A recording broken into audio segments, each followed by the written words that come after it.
It's 11:59 at Gun Owners Radio, and this is the Penn Patriot, music and the truth until dawn. Right now, I've got a few words for some of our brothers and sisters in the occupied zone. The chair is against the wall.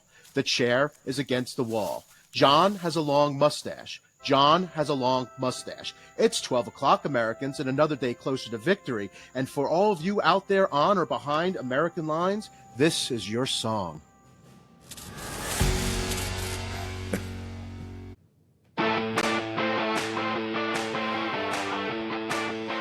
Gun Owners Radio, we make activism easy. Today is May 11th. No, it's not. It's May 16th. It is May 16th, 2025. My bad. Welcome, everybody. Thanks for listening to Gun Owners Radio. You know, we're up to over 10,500 subscribers. Seems like just yesterday we hit 10,000, and it is 10K May, so we're celebrating and saying thanks. You guys did it.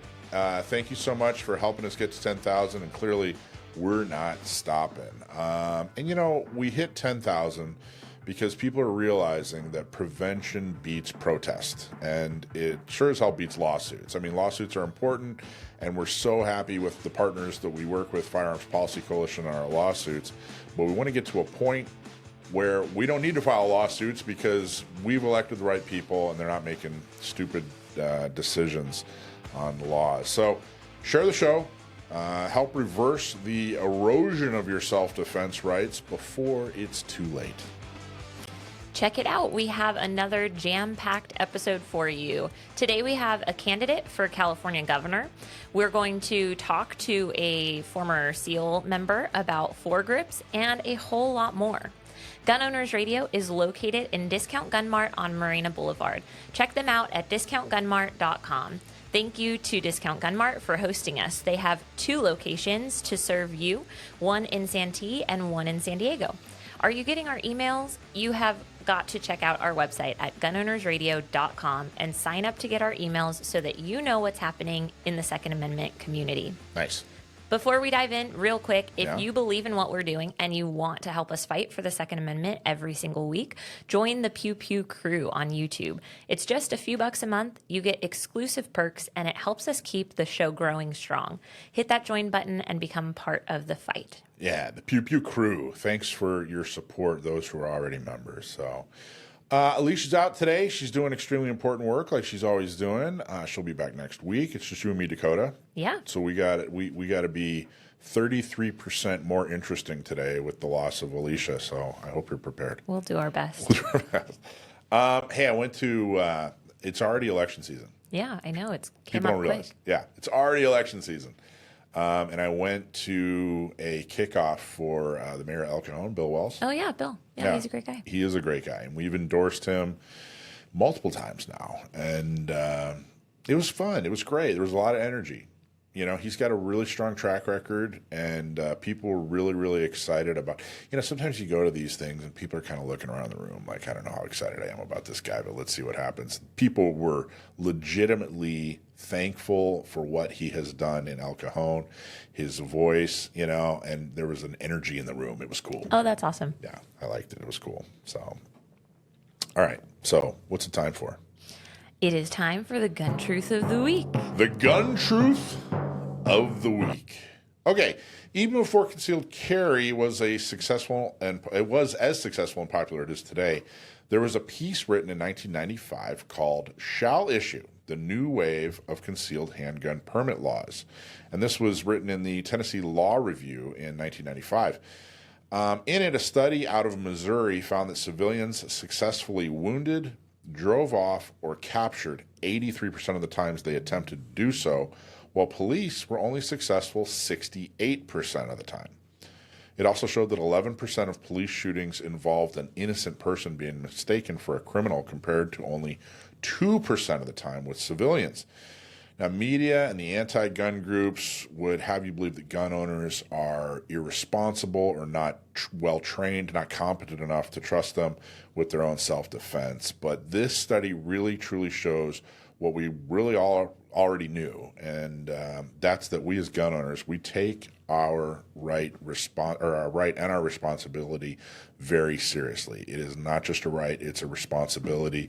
And I got to tell you, some of the most educated and trained folks I know who own guns are civilians. They've never been in the military. They've never been police officers.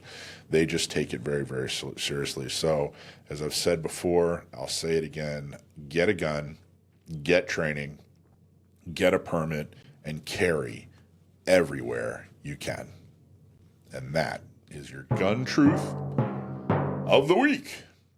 Yeah, I just saw it, Dakota. I should have brought this in. Maybe we should wait and talk about it at the end of the show. Maybe we'll talk about it next week. But I was just reading that in Arizona there was a bad guy. I think he was accused of assault and battery. And they were looking for him. Cops were looking for him. They went to a park, saw a guy sitting on a bench, and were convinced you're the guy, and actually ended up shooting and killing him.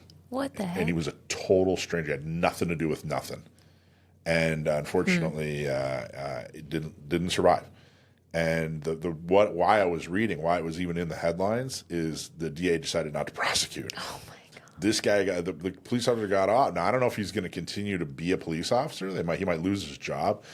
But I was just thinking to myself, if you or I accidentally shot somebody, wouldn't go as well, would it? Rules for me, not for thee, or whatever that, right. or rules for thee, not for me. Right. It's interesting because like even that study that you were referencing, it's from the early mid 90s or whatever. It's interesting how much it's changed in the sense of like learning about these incidents. Like I think in the 90s, probably if there was any sort of interesting thing happening, it would be in the local newspaper for that town. Right. But now, since the media is so, they have an agenda related to Second Amendment, and it's hard to find actual news sources for, regular civilian self-defense things, aside from, like some of the gun groups that make it their whole job to find those stories and try to get them in front of people. But I'm just curious how much of the public perception has shifted over the last 20 years because of media versus, what the actual numbers are. Like if we looked at the early 90s and how many civilians were capturing bad guys or stopping bad guys or saving their own lives versus now, is the perception that it's gone down a ton, even though it hasn't. I'd be curious to kind of see.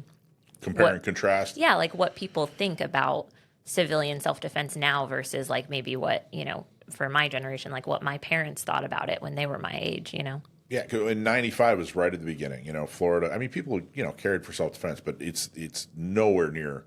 It was nowhere near then what it is now. Well, and probably a lot of the numbers from then were for home defense, right? Because people still had guns in their homes; they just weren't carrying them around. Yeah, and training has come a long way. I don't think people. Back in the '80s, there was only one universal rule. It was treat every gun as if it's loaded. And then somewhere in the 2000 or in the 90s, they started adding rules. I remember at one point in the 2000s when I started. I guess I bought my first gun in 1999, I want to say. No, 1997. And, kind of got re-engaged. Yeah. And suddenly there were 3 rules. And then somewhere in the 2000s, there were 4 rules. They added that 4th rule.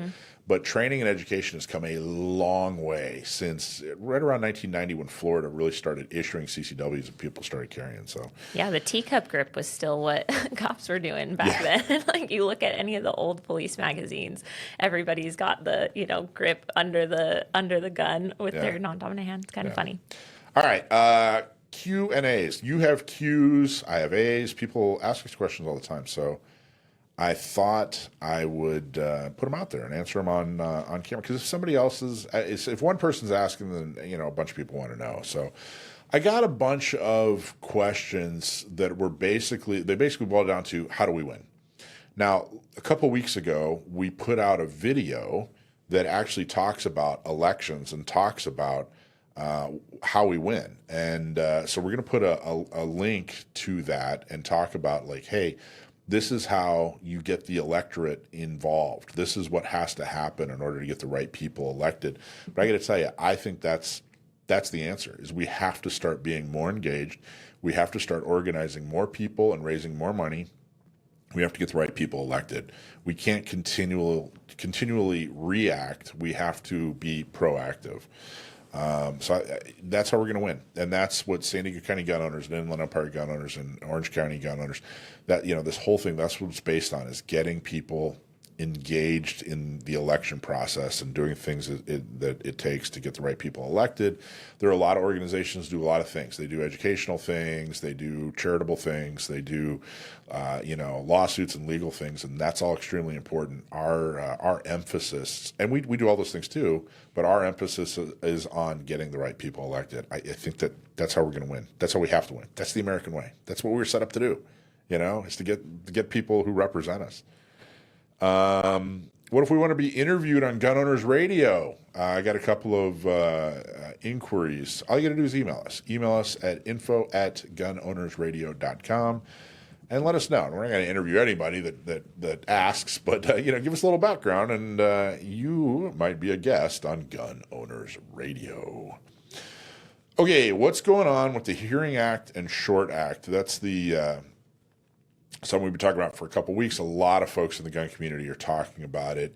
It has to do with suppressors, and it has to do with barrel length for rifles and shotguns. It's been going back and forth. There have been good guys and bad guys. There have been, all kinds of things happening, and it's like hour by hour. By the time you see this video, it may have changed slightly, but no matter what's going on, I want you to continue to call, because all the feedback we are getting is it is working. So what we want you to do, I don't care what you've heard. I don't care where it is in the process. I don't care if you're watching this on Sunday or Monday or Tuesday or next week or whatever. I want you to please call a representative he's actually the chair of the House Ways and Means Committee. His name is Jason Smith, and I want you to call him. They're right there. Call them at 202-225-4404. And what I want you to say is pass the entire Hearing Act and entire Short Act. That's it. That's all I want you to say. That's all you got to say. You don't have to know the ins and outs. You don't have to give them a big, long, diatribe on whatever. Just say, please tell Jason Smith to pass the entire Hearing Act and the entire Short Act. Call, let them know. And then bonus points, whoever you're talking to, say, hey, could you please repeat back to me what my message is? And then call again. Call the next day. But there's the graphic. There's his phone number. And again, pass the entire Hearing Act and entire Short Act. That's what we want you to do. Do it right now, and then do it again tomorrow, and then do it again the next day, please.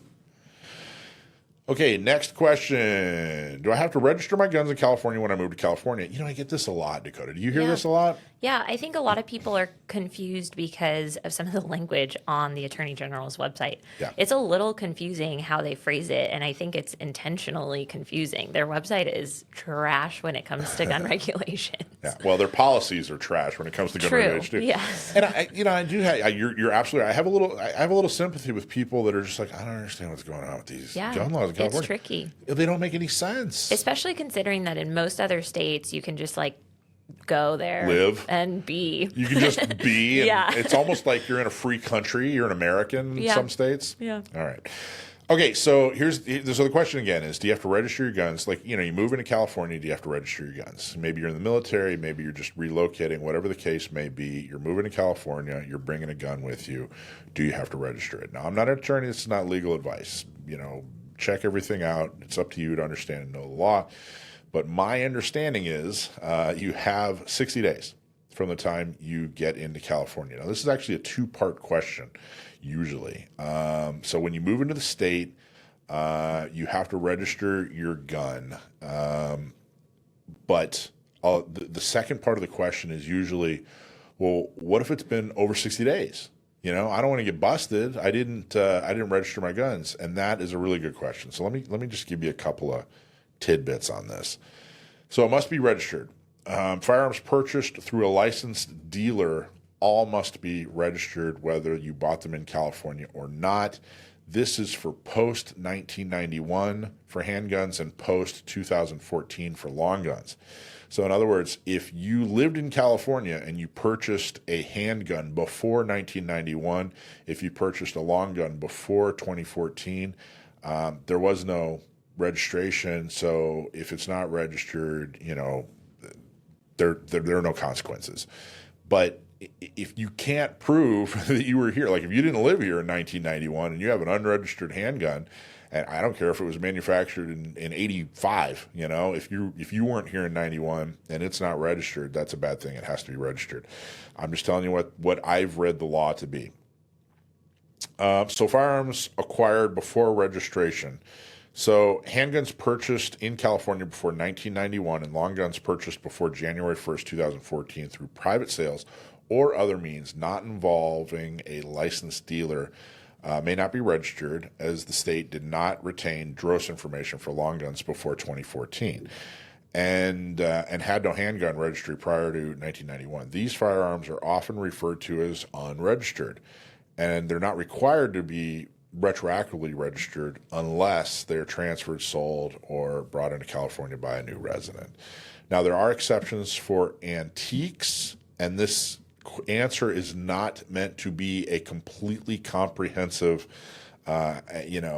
all-encompassing answer when it comes to registration. There are different exceptions. Like I said, I know there's one for antiques.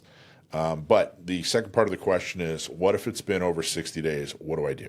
Am I stuck? I don't want to, I moved here a year ago and I didn't register my guns and now I'm just finding out about this. So, what do I do? I don't want to get busted. Well, the answer is there's Penal Code 27570. Okay, so that's Penal Code PC 27570. And that basically says that if the only way California finds out that you missed the 60-day requirement is the registration form after the 60 days, they won't prosecute you. Okay, now if they find a registered or an unregistered gun on you, and it's over 60 days, they pull you over, you're on the way to the range, you have a medical emergency in your house, and they see a gun, whatever. If they find out any other way, you might be prosecuted for having an unregistered gun. But if the only way they know that you have an unregistered gun is that you are registering it after 60 days, Penal Code 27570 says they won't prosecute you. So I got to tell you, I would not run afoul. I do everything I can to not run afoul of California gun laws. I've seen way too many people hurt way too badly, lose their gun rights, become a felon, lose family, friends, jobs, savings accounts. So I always recommend comply with the firearms laws, but then get involved and help us change the laws that you disagree with. That's the way it's supposed to work in America. So there you go. There's your Q's and your A's. So let's do our legal.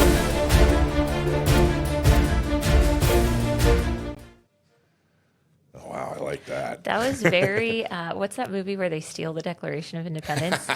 That's what that reminded me of. They're like running through the street with the map on there.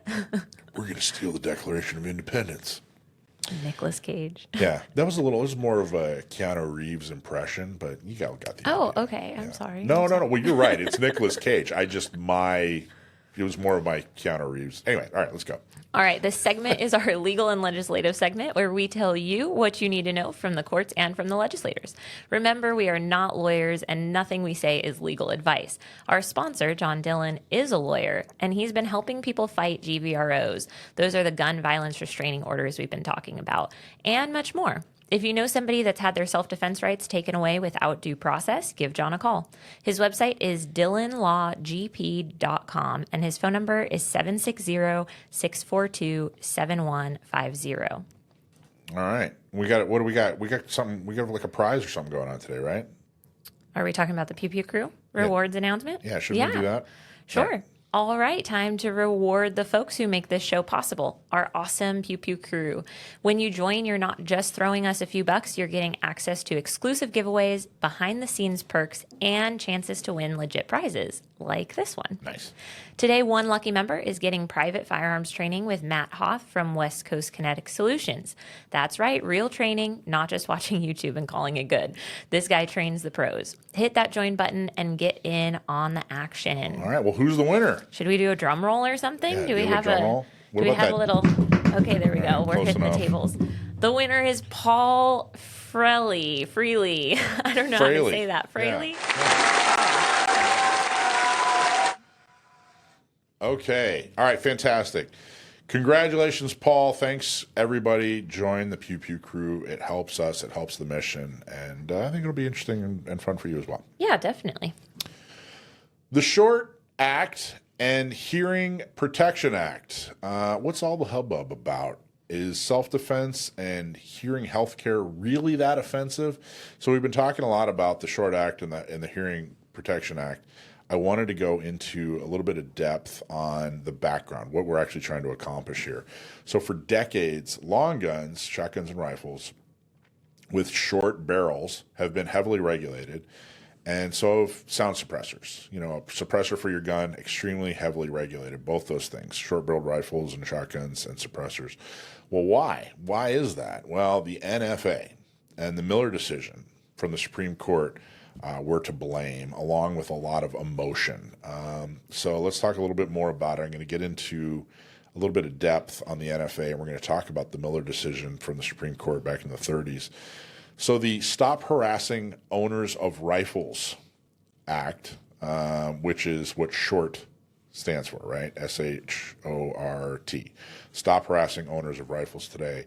That's Act HR 2395. That's a House bill that will delete the taxation, registration, regulation in the NFA, National Firearms Act, of firearms currently classified as short-barreled rifles, short-barreled shotguns, and any other weapons. So the Hearing Protection Act, that's HR 404. So they're two separate bills, even though they're both kind of taking the same path through Congress. That's a legislative proposal aimed at amending the IRS, the actual or the Internal Revenue Code through the IRS. And that's going to remove silencers from the definition of firearms, thereby basically easing the regulations that surround them and their purchase and their ownership on a federal level. And we'll talk a little bit. You know, gee, I live here in California. What's this going to do for me? And we'll talk a little bit about it. But first, let's talk about the NFA. A lot of talk about the NFA. I think every gun owner has heard the term NFA, but I'm not sure how many people really know much about the NFA. So I wanted to just talk about a few different facts.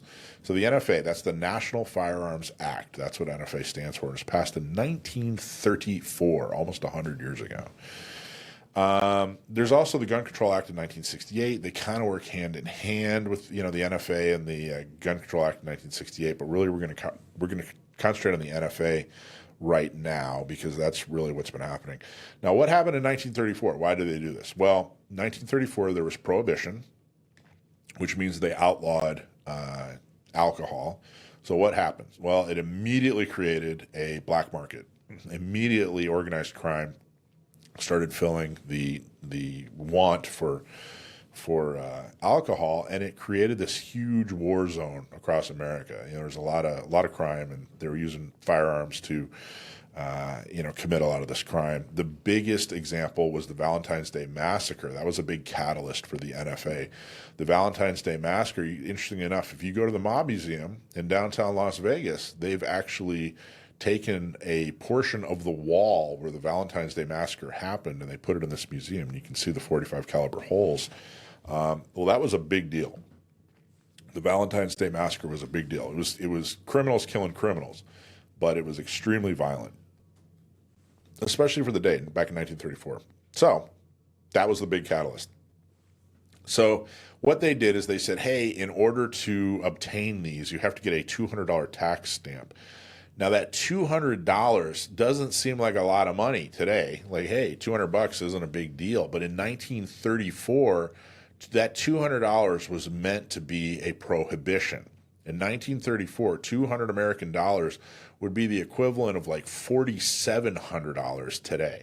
Imagine if it wasn't a $200 obstacle, it was a $4,700 obstacle. But what I want you to take away from that is this was meant to be a prohibition. This was meant to stop people from getting rifles and shotguns with short barrels. This was meant to stop people from getting suppressors, because who could afford $4,700 in 1934? Or $200, in 1934. It's like trying to afford $4,700 today. Clearly meant to be a prohibition. So originally, pistols and revolvers were to be regulated as strictly as machine guns. Towards that end, cutting down a rifle or shotgun to circumvent the handgun restrictions by making a concealable weapon was taxed as strictly as a machine gun. So they were trying to stop people from getting around this tax situation. So how did the NFA define firearms for its purpose? Well, the term firearm for the NFA purposes means a shotgun or a rifle having a barrel less than 18 inches in length, or any other weapon except a pistol or revolver from which a shot is discharged by an explosive if such weapon is capable of being concealed on the person, or a machine gun, and includes a muffler or silencer for any firearm, whether or not such firearm is included within the foregoing definition. That is a direct quote from the NFA. That's how it's designed. So what types of firearms does the NFA actually cover? Well, it's just a couple of different categories. Number one, machine guns, which they mean full auto. Number two, short-barreled rifles, which is everything under 18 inches. Now, don't be confused by state law. California has different laws when it comes to barrels and rifles, and we're not going to get confused here and in this segment. I just want you to know what the actual federal government has on the books. So machine guns, short-barreled rifles, short-barreled shotguns, and then deadly devices, which the examples they gave are grenades, bombs, explosive missiles, poisonous gas, that type of stuff, and suppressors. And then there's this category called any other weapon, which is something that they can't really define easily, but fits within the category. But really, what we're just talking about today are the short-barreled rifles, short-barreled shotguns, and suppressors. So it's not even the entire NFA. It's just those pieces. So why do they call it a tax stamp? Kind of interesting. The reason they call it a tax stamp is you go through this process and then you actually get a tax stamp, which I think we have a picture of. So it actually looks like a stamp. It looks like something you'd put on an envelope. This is an example of what $200 gets you. So how do you get that stamp? Okay, so again, this is not meant to be comprehensive. I'm not going to go through every single detail, but basically you have to go to a specialized dealer, so somebody who's licensed to sell these types of items. Not necessarily every single FFL can sell a short-barreled rifle or shotgun or a suppressor. They have to have a specialized license. And then you fill out an application, you pay the $200 tax, and then you sit for months. Well, the ATF may or may not approve you. And then it also can't conflict with state law. So right now, California, for example, even if you were able to go through the process, which you wouldn't be able to successfully go through, because California has a set of laws that basically says no suppressors. I mean, in essence, it's almost completely impossible to get a suppressor. So it also has to comply with state law. So we're going to talk about, well, why do we care? We live in California. Why do we even care about federal law if it's not going to help us? Well, let me get to that. And what is the Supreme Court case of 1938, the Miller case? What does that have to do with any of this? Well, it's kind of interesting. That Supreme Court case was a guy who had a double barrel shotgun that was sawed off. So he had a short barreled shotgun, and he took his case to the Supreme Court, and went through all the avenues, but eventually ended up in the Supreme Court. Now the Supreme Court, it was a very interesting decision that they made.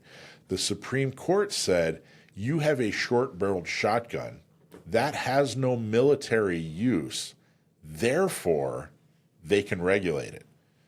So that's the Supreme Court saying, hey, it has to have a use in a militia, otherwise they can regulate it, which is the total opposite that a lot of judges rule these days. They're saying, hey, wait a minute, that gun's just for the military, therefore it can be regulated.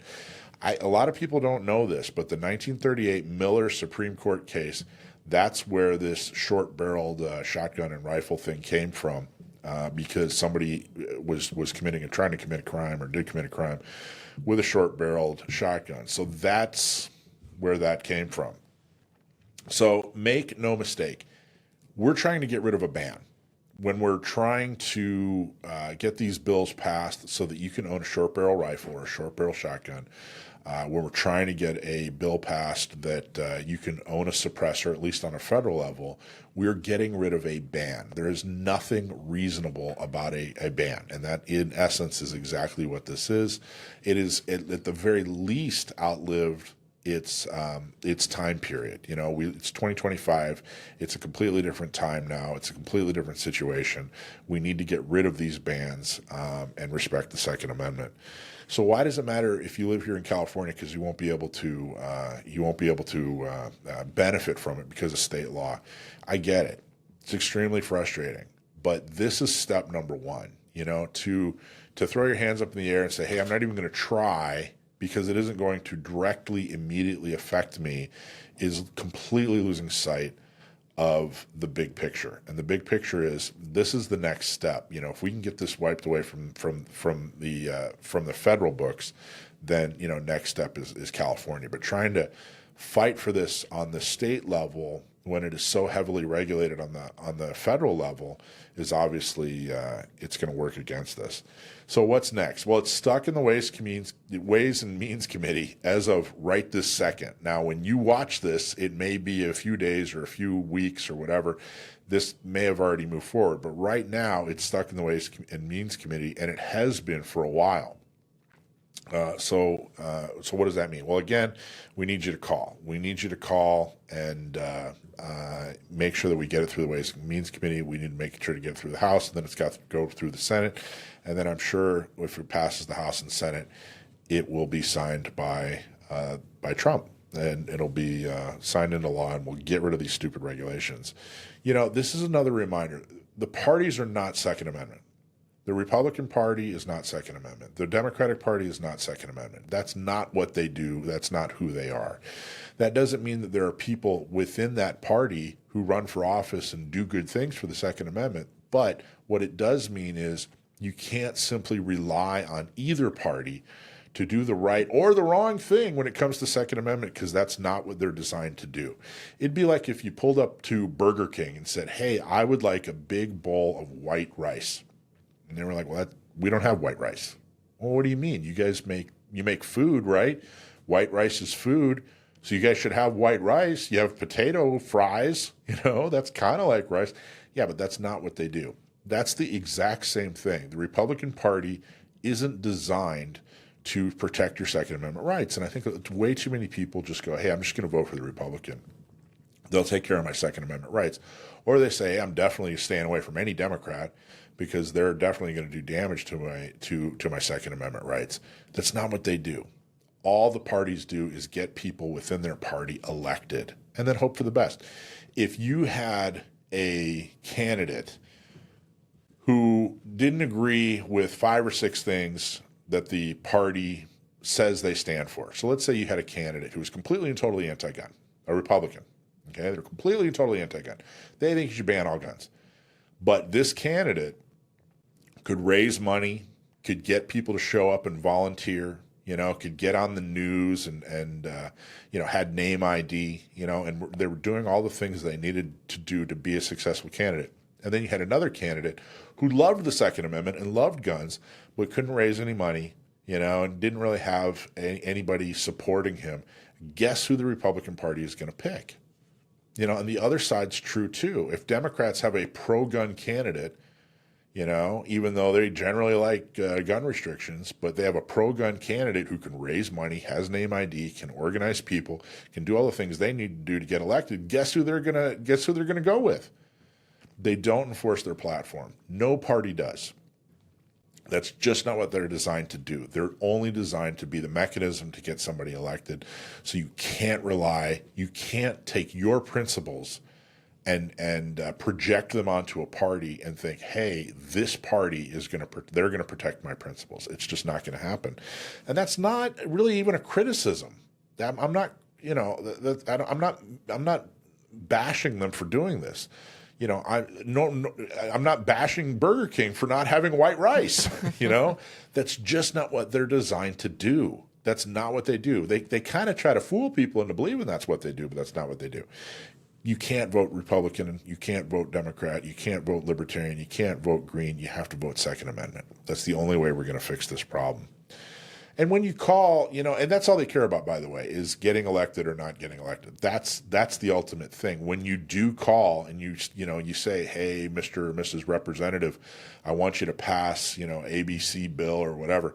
What's the threat? You're not just calling them and informing them because they care so much about your opinion. You're telling them that, hey, if you don't pass this thing, I'm not going to vote for you. We're going with a whole other person.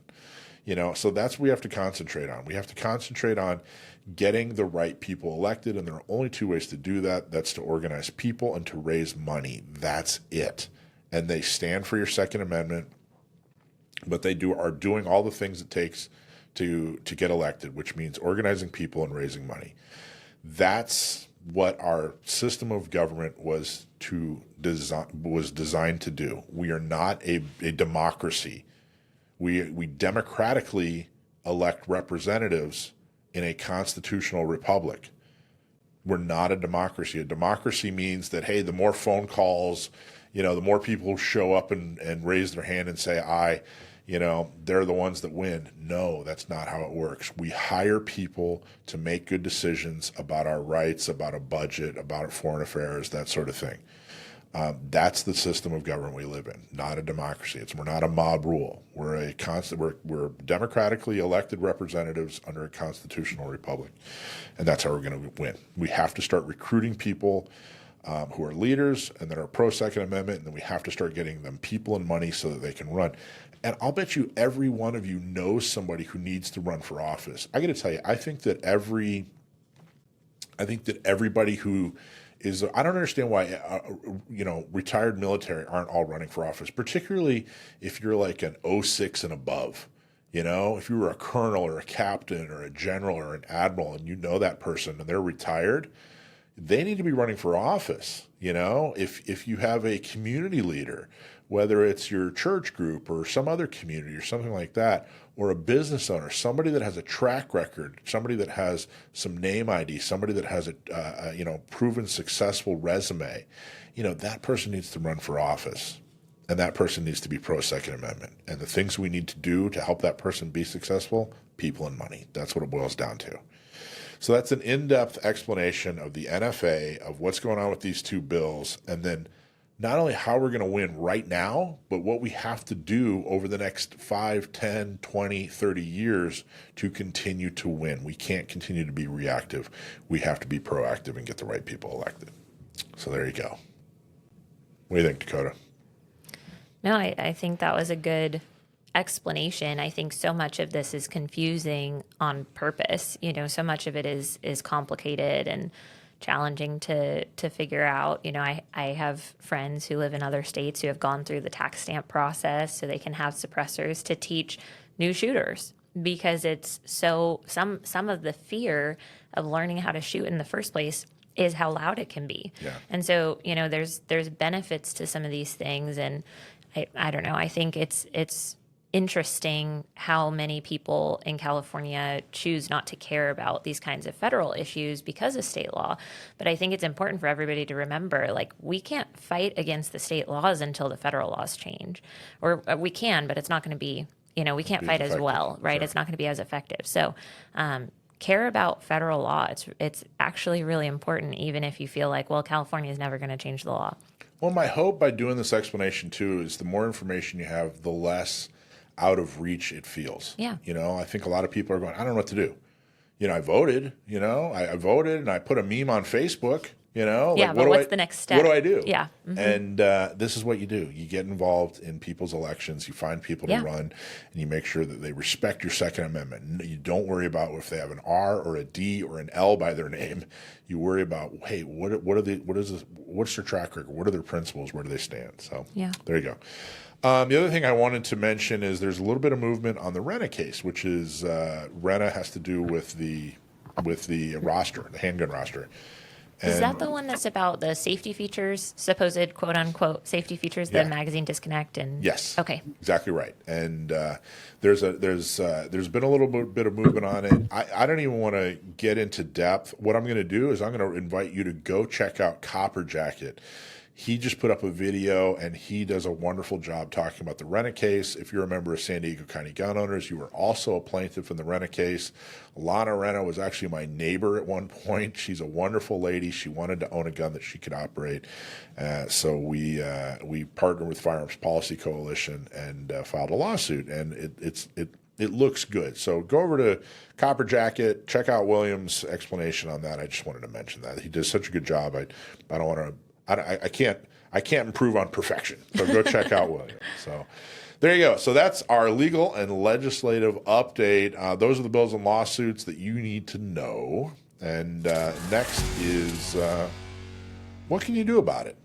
Let's do our deployment section and talk a little bit about what you can do about it.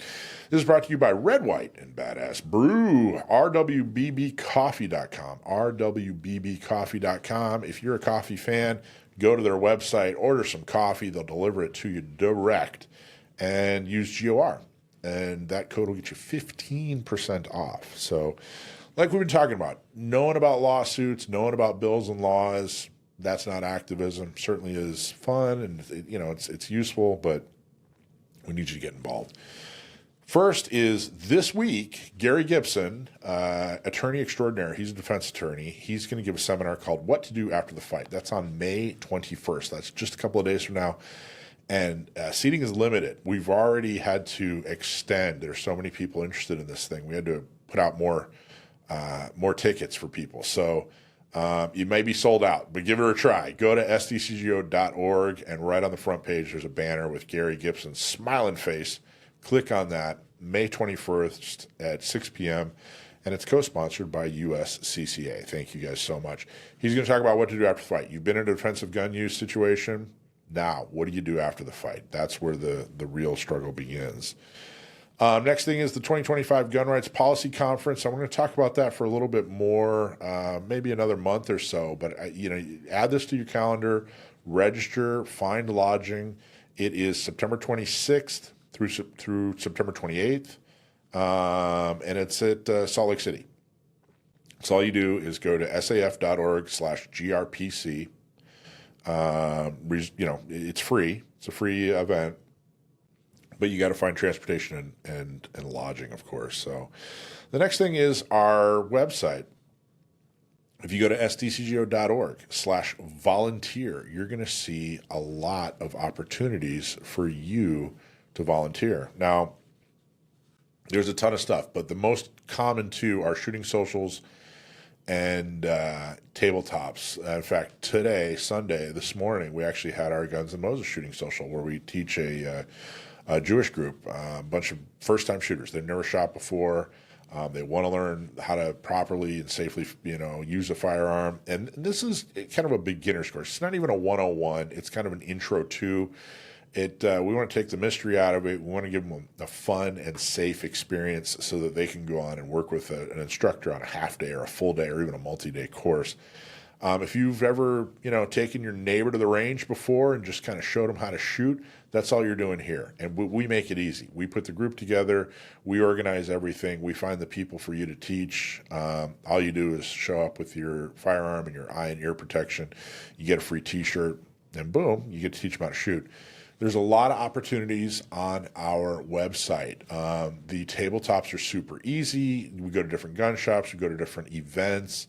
Tell people about San Diego County Gun Owners, tell people about the Second Amendment. We provide them information. You don't have to have any specialized knowledge or information. You're just there to help our tabletop leaders who set it all up. They provide all the materials. You just parachute in and say, hey, how can I help? And they'll direct you. You're never alone. So please decide that you're going to help us. Decide that you're going to do a little bit more today than you did yesterday. Decide that this year, 2025, you're going to volunteer even more than you did in 2024. That is how we're going to win. So there you go. There's your deployment and update.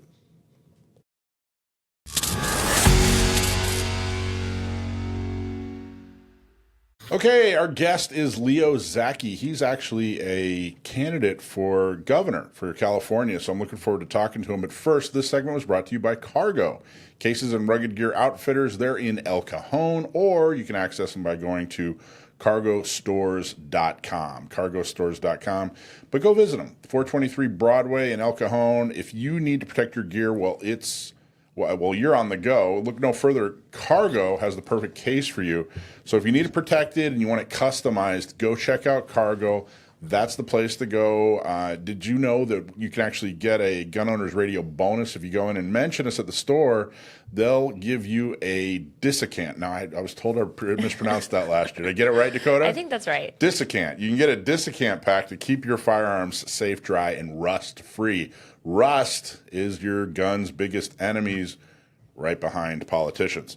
So you want to get that. Other places sell rechargeable dissicants for $15, but if you go in and mention GOR, you get it for free. So check them out. Great products, great prices, and uncommonly good service. Cases and rugged gear outfitters in El Cajon. Cargo, check them out.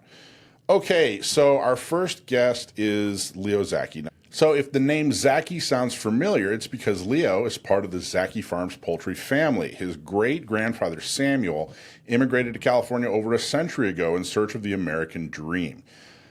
He and his 3 sons lived that dream and turned a small chicken business into 90 years of hugely successful California poultry farming enterprise. They struck gold in California, and now Leo is running to give that dream to all Californians. Is that accurate, Leo? Would you say that's accurate? Yeah, but we also got ran out of business. That's why I'm in this race. Really? You got ran out of business? Talk to me about that. Yeah, well, the state overregulated, so we became vertically integrated sometime during the late 60s, early 70s, and that made us hugely successful and became the largest privately owned employer in the state of California and the largest poultry producer on the West Coast. But as the legislature changed here in California and the rules became less friendly to business, we lost our competitive edge. And because everything we did was inside of California, it was so much more exponentially difficult for us to survive. And unfortunately, after 90 years, we had to shut our doors in January of 2019. I'm very sorry to hear that. That's horrible. It's a common, more and more common story in California. It seems like, businesses are leaving left and right, and you don't know what to do. Like, what can we do here? It's such an obvious problem to people in California and outside of California. The only people it doesn't appear to be obvious to are people serving in office in Sacramento. Unfortunately, it seems to be that way. I mean, having been a board member for the California Poultry Federation, I got to deal with these people in Sacramento and D.C. and all these other bureaucratic agencies. And the sad reality is these folks just simply don't understand the basics of business or agriculture, and they certainly don't care about you or your business or your family. But they love being wined and dined and told how special they are, and they certainly want a campaign donation. I don't mind being wined and dined. I get that, but do your job too, right? I mean, that's why you're getting wined and dined. It's funny. I was just yesterday. I saw a speech that Robert De Niro gave in France at the Cannes Film Festival, and basically, like I said, it seems like every business industry is getting run out of California except tech and Hollywood. But even Hollywood is getting run out of California. He was talking about how horrible it was that Trump was introducing tariffs to movies that are being made outside of the U.S. And I thought, gosh, that's so bizarre. Like, how is Hollywood should be supportive of that? If it's cheaper for them to go to a different country to film a movie rather than walk outside of their back door and do it in Hollywood or on a stage in Hollywood, and they leave behind 80, 90 people, electricians and gaffers and whatever. So even their bread and butter industry of Hollywood, even their favorite actors and the Hollywood industry are having to avoid taxes, and avoid regulation and go overseas. And some of these top millionaire stars are all supportive of it. Meanwhile, the Trump administration seems to be trying to put a stop to it. What do you? And that amazed me. that amazed me, that they don't even care about Hollywood anymore. I don't know if there's a single industry that's safe in California. Oh, there isn't, but I mean, when you're talking about Hollywood, it's that they're disincentivized to be here. There aren't any tax credits that support it. Other states like New York offer twice as many tax credits. People are finding the ability to do this in other countries, like you mentioned, or other states like New York or Georgia. And the problem is that it's the wages here in California, it's the high taxes here in California that drive these movie productions to go elsewhere. And what happens is you have a whole industry here that's built around the movie industry, all these actors, all these creatives, all these hardworking individuals that make everything move behind the scenes on set, and they're left behind and they're left out of work. So it's got a lot of impact on people that live here in California. So what we need to do here in California is we have to offer more tax credits for the movie industry. We have to incentivize them to come and produce here, because if they do, then that keeps the people that work here in these industries employed and gainfully so. So part of the things that we have to do are the tax credits, but we also have to just do away with a lot of these ridiculous taxes here in California that make it so hard for not just regular businesses, but even for Hollywood itself. So we have and believe me, I'm not an economics professor. I know I get confused for that a lot, but I'm not an economics professor. But, I just read that California has this huge deficit. They have they're not making enough money, they're not bringing in enough revenue to pay their bills. So if we get rid of taxes, won't that get worse, or what's the solution? Well, you have to diversify your portfolio. You have to diversify your income streams. This is something that we did at Zaki Farms. For example, we would sell the chicken litter that the birds would basically live and crap on in the chicken houses and turkey houses, and sell that as fertilizer to bring in an additional stream of revenue. We would sell off-haul to rendering plants for money. We would find any part of the bird that we could sell to generate profit, whether it was the feet or the tails. It doesn't matter. You had to find a home for it to generate that income. So, or just find a way to add more money, like a value-added product and making a cooked product out of it, or turning it into hot dogs or whatever. But in California, my plan for that is to actually use the water in California. I know it sounds like a crazy concept because we're in a perpetual state of drought, but my vision is to create a water abundance through building out water storage and using desalination, to where we can have such a robust water infrastructure that we can then sell or auction off portions of the Colorado River shed for profit. That way that can help bring down the debt and lower the cost of living and the cost of food, because water is the basic foundational building block of life. But other things as well, like oil. We have so much oil in the state. We should be refining it here, extracting it here, and selling it and using it here. So there's no reason we shouldn't be doing that. So we're going to drill, baby, drill. But when you have, back to the water though, the water, it's going to bring everything down. I mean, think about it. If we can produce more food and do it for cheaper, we can sell far more on a global scale that will bring in way more money than the limited amounts that we're able to produce now with the shortages and the restrictions placed on our farmers. That's interesting. Now you're a longtime Californian. Your family's been here. You were talking about the business that you guys had. You sound like you really have a grasp of what's going on in California. You have your finger on the pulse. Where did we go wrong? Where did California, what turn or twist or what year or decision was made that California really started going down the wrong path?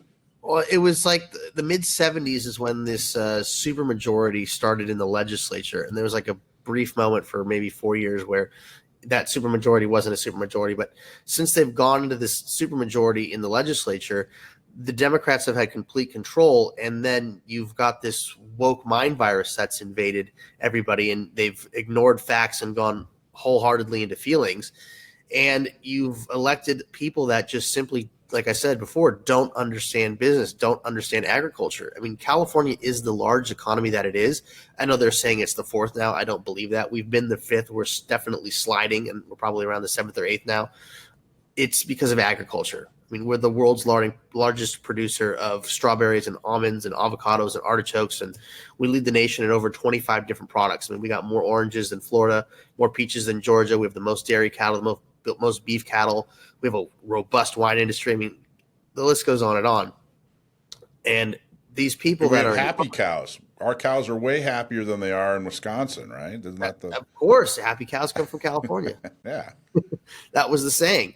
But So it's how do we get unhappy farmers. agriculture back on track? Like, you know what I mean? It seems like it just seems. I guess I keep asking the same question over and over, and Leo, it's so frustrating. I think to so many Californians, it feels like we're beyond repair. You know what keeps you? Why are you motivated that that you can repair California? Why are you motivated? Like, why didn't you just take your money and run and go to Florida or Arizona or Yeah, some take other my state? ball and go home sort of Yeah. thing. No, sorry. Look, man-made problems require man-made solutions. So this isn't something that's beyond our scope of capability.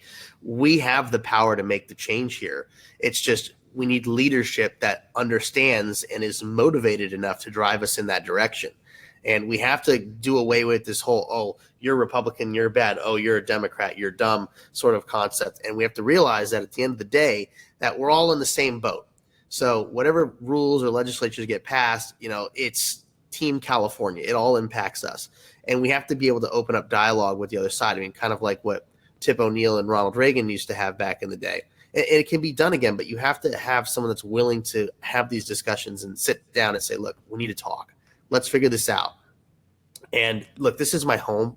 My family's been here for over 120 years. Wow. We got everything from this state, and I want to stay here. I love it. It's my home. My 90-year-old grandmother is living in her dream home that her and my grandfather were able to buy with the hard work that they put in over the course of their life. I'm not leaving her. I'm not leaving here. I have all my friends here. I want my friends that have moved away to come back because I hate losing my goalie and my defenseman and my wing partners. I'm a hockey player, so I hate losing that. And as much as California has this blemish on it, it really has it all. It's just not being utilized to its fullest potential, and the leadership is corrupt as hell. And I'd love to bring industry back. I mean, think about all the wonderful firearm manufacturers that came out of California. I mean, A lot. if I'm not mistaken, Armalite Yep. isn't aim points from out here. Genesis started out here, and then they packed up and moved to Idaho, if I'm not mistaken. And Weatherby. yeah, I mean, there's just so many amazing manufacturers. All these things that came out of California. I mean, think about it. I mean, whether it's in guns or it's in automotive. I mean, we used to be the airline, or rather, airplane manufacturers here. We did everything. But it's the regulatory processes, it's the high cost of minimum wage, it's everything that's negative on industry that's driving this state into the ground. So, okay, so you touched on guns, which is smart because you're on Gun Owners Radio. So that's a good idea to talk about that. Let's transition to directly to that. First off, are you a gun guy? Are you a gun guy? Yeah, I'm are not you a Second Amendment guy, or what's? Okay, so Second Amendment, I'm pretty sure it says shall not be infringed. And that's all it needs to say. And that's how it should be interpreted. I'm a huge gun fan. I have probably at least 20 guns. No, wow.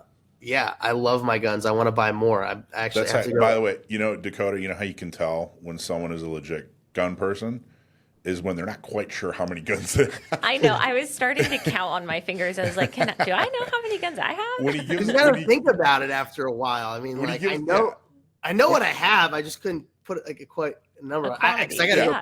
When You're you're a real gun guy now. Yeah, when you narrow I got to go pick up my second FAL. It's like I have the lower waiting for me. So what are your thoughts on what is pragmatic when it comes to Second Amendment and guns in California? In other words, what can gun owners reasonably expect when it comes to politicians in California? Well, politicians, I wouldn't bank on them at all. A Second Amendment constitutionalist like myself, you can expect me to make sure that the gun laws that were instructed by our founding fathers are actually carried out. By the way. That was very smooth. Super smooth. Wow. Snuck that in there. You've done this before. All right. Well, that's no, it's not that I've done this before. I mean, I literally care about my Second Amendment rights. Sure. Yeah. So what do you think? I mean, do you think that there's gun owners, when we look at folks in Sacramento, and like you mentioned before, there's a supermajority of Democrats, but really what we're concerned about is there's a supermajority of anti-Second Amendment people. Yeah. And do you think, when you're elected governor, do you think that you can talk to this supermajority? Can you work with this We're going to make supermajority them take on field gun trips. issues? Look, the legislature is going to take field trips on subjects that they are so adamant against and voting down. I'm going to take the whole legislature to a shooting range. I'll bring my own guns. I'll bring out some charities that have some class 3s so we can, have belt feds and all that fun stuff. And I'll show them a good day at the range and basically have them understand why guns are fun, they're safe, they're important for people to have. You should be able to have constitutional carry to protect yourself and your family, because the reality is with all the restrictions they place on guns, it makes the actual law-abiding citizen not only a criminal, but also far more able to become a victim. Yeah. So, absolutely.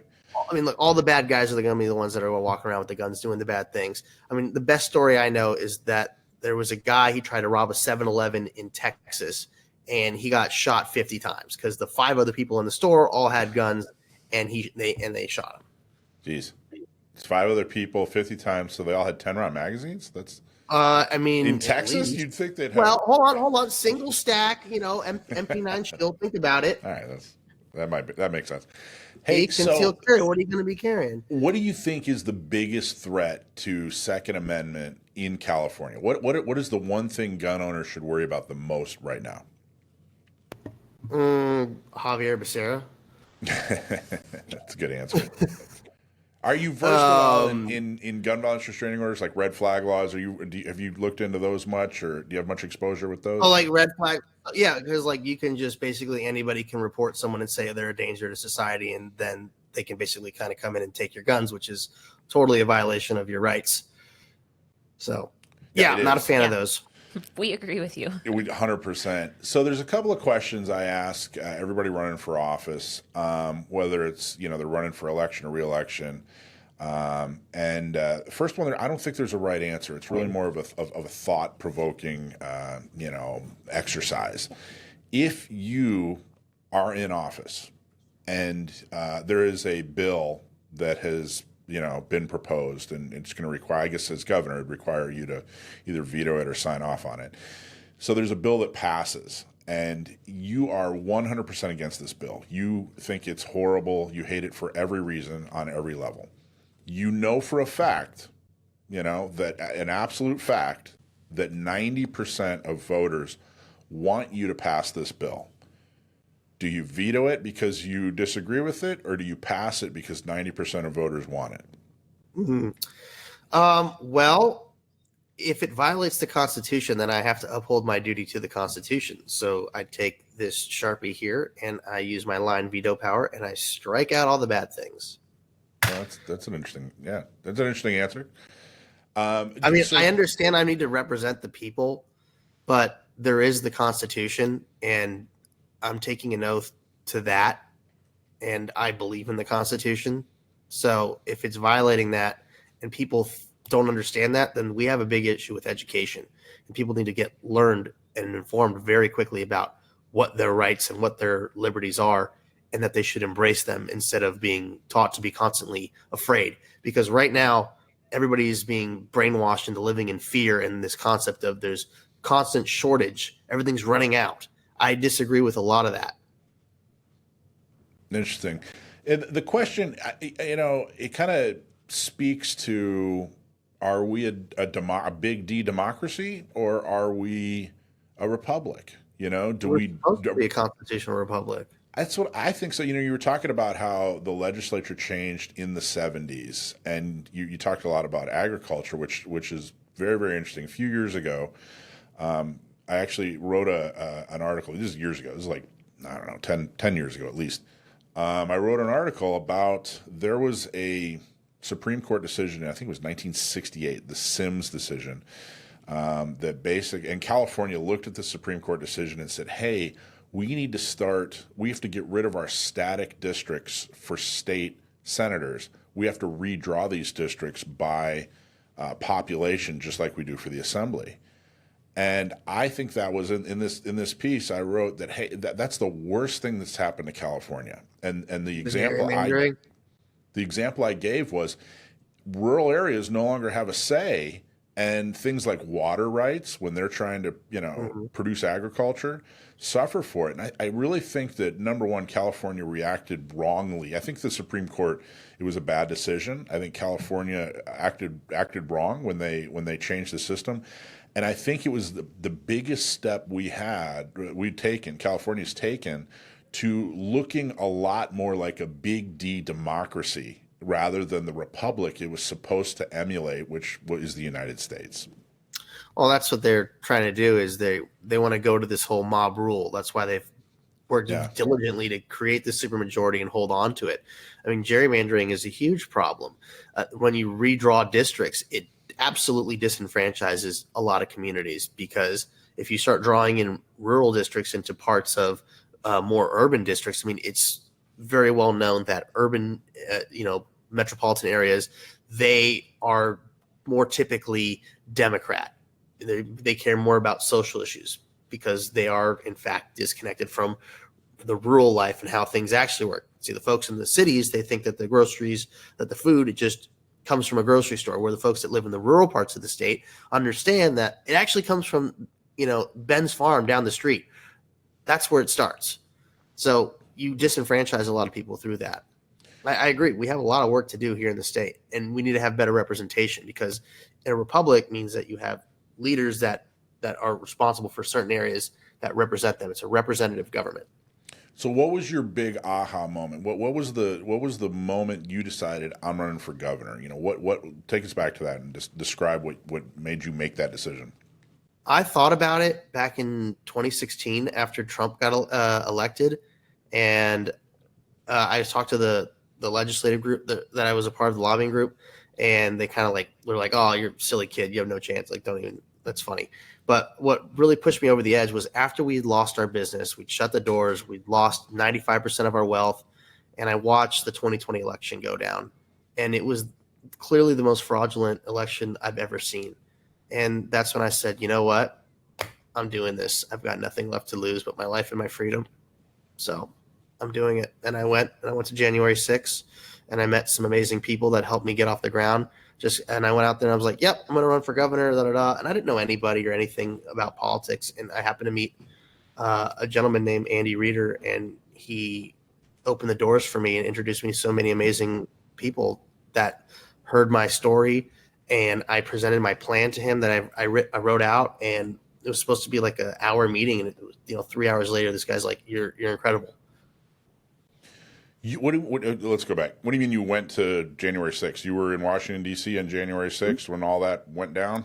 Yeah, I was there. I went to the Ellipse. I got in line at 4:30 in the morning to go and watch Trump speak at the Ellipse. And I happened to bump into some people that I'd met on the plane who knew somebody who had super duper VIP tickets. And then they got us into the VIP area. So I was in the first row of standing behind the 4 or 5 rows of chairs, 60 feet from Trump. It was crazy. And then, I'm hanging out with MAGA Hulk and all that stuff. And then we go over to the Capitol, and, it's pandemonium. I mean, all this stuff is going on. There's people swinging from the rafters. I mean, the scaffolding that was all set up. It was crazy. I didn't know what to expect. And, people are just gathering there with their flags. And so were there any consequences? Did you get visited by federal agents or anything? No, I didn't go inside. Much as I felt compelled to, I didn't. I did get hit with tear gas twice. Wow. How was that? If you see it coming, so you just hold your breath before it gets to you, because it's going to blow away. You're outside. You're not in a confined space. And just, cover your face as best you can with your shirt or whatever, and just exhale as slowly as you can for as long as you can. And then when you need to take another breath, just inhale really slowly and keep your eyes closed. I mean, it worked. Yeah, well, there you go. I got to tell you, I think that's one valuable thing in a candidate for California governor is experience with tear gas. I think that's an important skill set in this state. The way that they handle themselves, and the way they protest, and the way they all the other violent things they choose to do, which is crazy.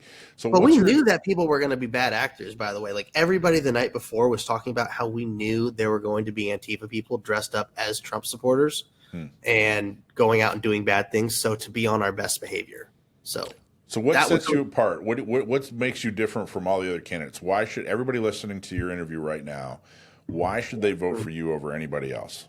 Well, aside from the fact that I'm a fourth generation Californian and I have a background in business and agriculture and manufacturing and even in small business with restaurants, I mean, I've been through a lot when it comes to business here in California, but I have an actual plan for success, and I can walk you through it, whether it has to do with water or homelessness or crime or corruption or wildfires, education. It's really not that difficult to fix the issues. And, given the time and the willingness of someone to sit down, like I can actually walk you through it, hold your hand all the way through and show you how we're not only going to get out of debt, but we're going to create success and wealth for the people here in California and get people back into a safe and sane environment. That's interesting. Okay, well, how do people find you? You can go to leozaki.com. You can go to my social medias at Leo S. Zaki on Instagram or Twitter. You can listen to my radio and TV broadcasts I do on the Salem Network and Answer Network called America Matters. Go to Zaki Radio on Rumble or YouTube. And you can always reach out through that. We'd love to hear from you. Awesome. Well, great. Thank you so much, Leo. Appreciate your time. I'm looking forward to my listeners hearing from you, but I appreciate you being on the show. So thank you so much. I appreciate it. Thank you. Thank you.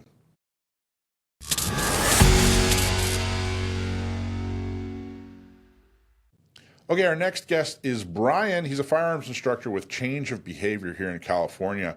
After a career in the Navy, where he did a variety of things, including a stint in on the Navy SEAL teams with their special operations, our naval special warfare units, the Navy SEAL teams. He went to teach people how to shoot right here in California. I have been interested in talking to an expert, like a true expert who, has been trained at the highest levels, but has also put that training into action, about something that we don't really get to talk about a whole lot. I think it's something that's so simple that people don't really get deep into it. But the subject is foregrips, specifically on ARs, but foregrips on rifles in general. So, Brian, talk to us about foregrips. So foregrips kind of people think they do a lot more than what they think they do, I think. But in my opinion, at least, I like having a foregrip on the front of the gun. A couple things it gives me is a little more control of the rifle, but more importantly, it gives me a lot of like non-dominant hand positioning of the rifle itself to move around. So, for instance, like going to pistol transitions, moving the gun around in more like ergonomical fashion is why I prefer to have the grip on the front of the gun. And depending on how you place that and how you use it, because there are definitely ones out there. There's the vertical ones, the 45-degree ones. There's a couple different options out there that you can kind of go with, whatever's more comfortable for you. So the way I teach it, at least, and how I've always had a foregrip on my rifle, at least, and the way I teach it is the same distance I would have my pistol extended, whether I bend my arms or straight, would be the same distance I'd put that forward grip on the front of the rifle, right? And then that's interesting. The position of let me just interrupt you there. Okay, yeah. So you're saying if you want to know where on the gun you should put the foregrip, how far out you should put the foregrip, then you should take take your hand and extend it and figure out, okay, well, this is how far out a pistol would be, so this is where I'm going to put the foregrip. Right, and there's a little bit of a nuance there, but I don't shoot locked arms out. We shoot bent arms for the most part, elbows up kind of thing, because we find ourselves moving and shooting in cars, like all that kind of thing as well. And if you believe in being square behind the gun, which basically means you're square to the target, at least with a pistol or a rifle, and that distance becomes pretty close to the same, right? So my support hand, where it is in the pistol, will be the same distance I would have the forward grip on the rifle. Interesting. So no one's ever, informed me on where a foregrip should even go. You know what I mean? So that's interesting that you have a formula. Right. Okay, so it just maximizes control. Yeah. How necessary is a foregrip to you? Like when you're setting up, if you go out tomorrow and you're going to buy a new AR, an AR pattern rifle, and this is going to be your dream AR that you're going to use most of the time. How necessary is a foregrip to you, and how necessary is a foregrip to people that you consult with or help buy firearms? I don't think it's that necessary. As far as from a shooting accuracy piece, like I said, for me, it's more the ergonomics is more comfortable. So the angle of my hand on a pistol is pretty close to the same as the angle on a foregrip at the front of the gun. The ability to maneuver the gun around when I'm going to pistol, or just kind of like I said, the non-dominant control of the with the hand and the firearm itself, like that's going to be a little more easy to handle. If you still run like thumb over bore, things like that, still going to be conducive for you. Then I think the thumb's in a better place as well to work like lasers and lights, right? If you have it on the top there. Nothing to say you can't just go strictly on the grip itself or the foregrip itself. Handguard, excuse me, handguard itself. And one thing it will do too, if you shoot a lot, it will be a lot cooler on your hand versus just hanging on that small front portion of the gun getting really hot. That will definitely help out a little bit too. But like I said, I don't think it's really super mandatory by any means. I think it's more for me, it's more comfortable and more ergonomic. Is it mission specific? Like, would you, if someone came to you and said, "Hey, I'm setting up my AR. Do you think I should have a foregrip or not have a foregrip?" Would you explore like what's your AR going to be for? And are there certain missions or certain activity? We don't. I'm a civilian. I go on missions, but are there certain activities and things I do with an AR that you'd say, "Nah, I wouldn't put a foregrip on that," or "Yeah, you definitely need a foregrip there"? So I'd say at least 90% of our guys would run a foregrip on the gun and utilize like an AR type platform for what that's used for. Or if it was like some kind of SPR, right? Actual scoped rifle, something like that, probably wouldn't be appropriate in most cases. Could definitely affect your ability to be able to rest that gun on barricades, things like that, potentially. Yeah. But if I have just an AR from a combative standpoint as far as CQB is concerned, so close quarter battle, if I'm worried about utilizing that gun as an actual bludgeoning tool versus just using it for bullets, right, that can be utilized in that sense too. And like I said, that would be a little more ergonomic as far as your hand placement goes on the rifle, as if you had no gun at all and you were just using your fists. So it'd be very similar in that aspect. Interesting. In real world application, when you were actually out of training and you were in a combat zone, did a foregrip ever? Did you ever go wrong because you had a foregrip on, or would you ever think, man, it's a good thing I had a foregrip? Anything like any kind of story that from the practical world where you're just like, yeah, this can happen, or be aware of this. They've definitely come a long way. So in the very beginning, we had these little Knight armament plastic ones. You can see them for sale places too. They go on the Picatinny rail and they kind of screw in the bottom, little plastic screws inside there. And those things have broken so many times on guys that they became really more of a hindrance than anything else. And then we went to like the CQD ones, which were really heavy, super big, thick metal. I think where they're at now with like some of the Magpul ones and some of the stubby ones as well are kind of just enough to get what you need to get out of it and not kind of be overzealous with like weight or bulk. Interesting. All right. Well, what else? Is there anything else people need to know, or people anything you want to say about foregrips, or anything that people need to understand? They make the gun look really cool. Outside of that, no, that's about it. Okay, cool. Now, I was talking to a friend, Jim in L.A. He does a lot of volunteer work for the NRA in L.A., which is the belly of the beast. And I was telling him that you and I were going to talk about foregrips. And he had an interesting question. He said, I've always been curious, particularly with special ops guys, particularly with, guys that do, CQB, that kind of thing. What is your training with full auto? Do they teach you, is there a time to use it? Like, when do you use it? When do you not use it? What is the message in training when it comes to full auto? So we had obviously the AR platforms that are full auto, and I would say we hardly ever utilized it and never even really talked about utilizing it. The only time it was really even discussed as being a potential good idea is in places where you're in channelized terrain and you have a contact in front of you. So imagine like jungle tactics for the most part, things like that, where pretty much one, hopefully two guys in the front of the stack or the front of the train there can actually shoot to kind of gain some sort of a short-term advantage to be able to withdraw or push forward. And that comes from the point man, in that case, being able to go full auto to, kind of simulate having more people than what there actually is there, considering, generally speaking, it's small unit tactics, right? That was really the only time we talked about utilizing it from an AR platform standpoint. Now, obviously, machine guns, things like that are all going to be full auto as well.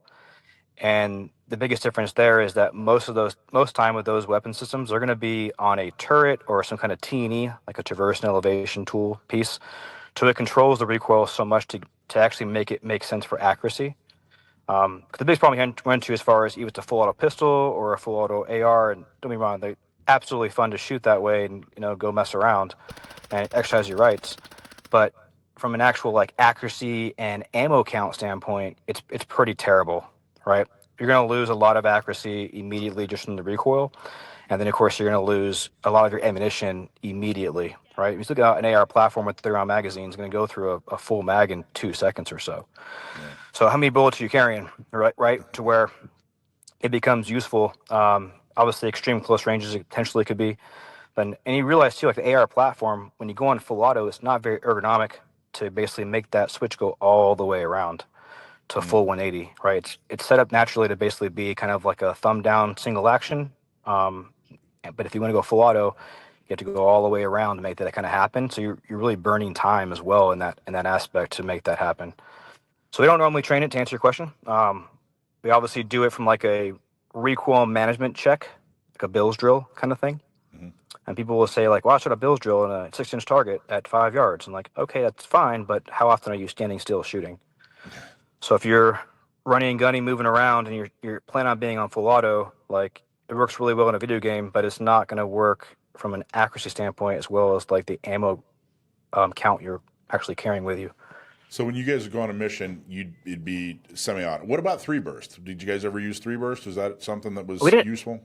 We didn't have that in our guns. Oh, really? It's funny you mentioned that, because that's why a lot of the military, conventional military, went to 3-burst, because the amount of ammo being wasted, right, inaccuracy basically of the people shooting it in general, were just blowing through ammo so fast, more what they carried, because they were on full auto versus being, so they restricted them basically to burst to utilize that. But we didn't have burst on auto guns.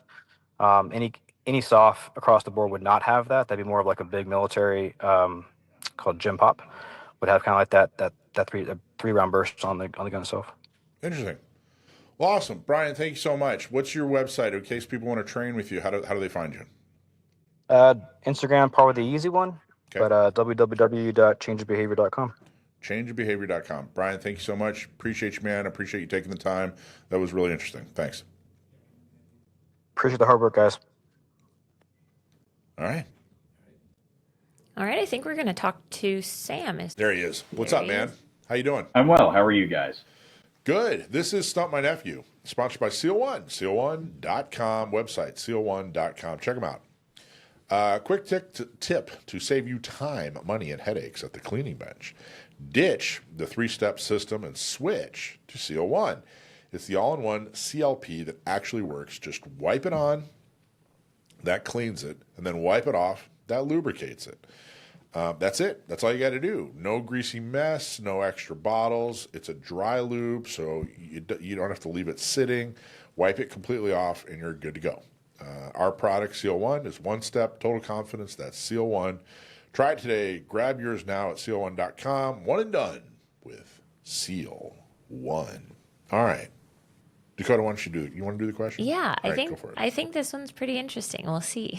Barry from El Cajon asks, which firearm introduced in 1869 was the first metallic cartridge bolt-action rifle adopted by a major military power, revolutionizing infantry tactics with its rapid-fire capability and influencing European rifle designs for decades? We should start doing? We should start taking bets. Like after you read the question, we should start placing bets. I think we also could start with less info. Like, I feel like we could have just asked him which firearm was introduced in 1869 and make him list all the ones he knows.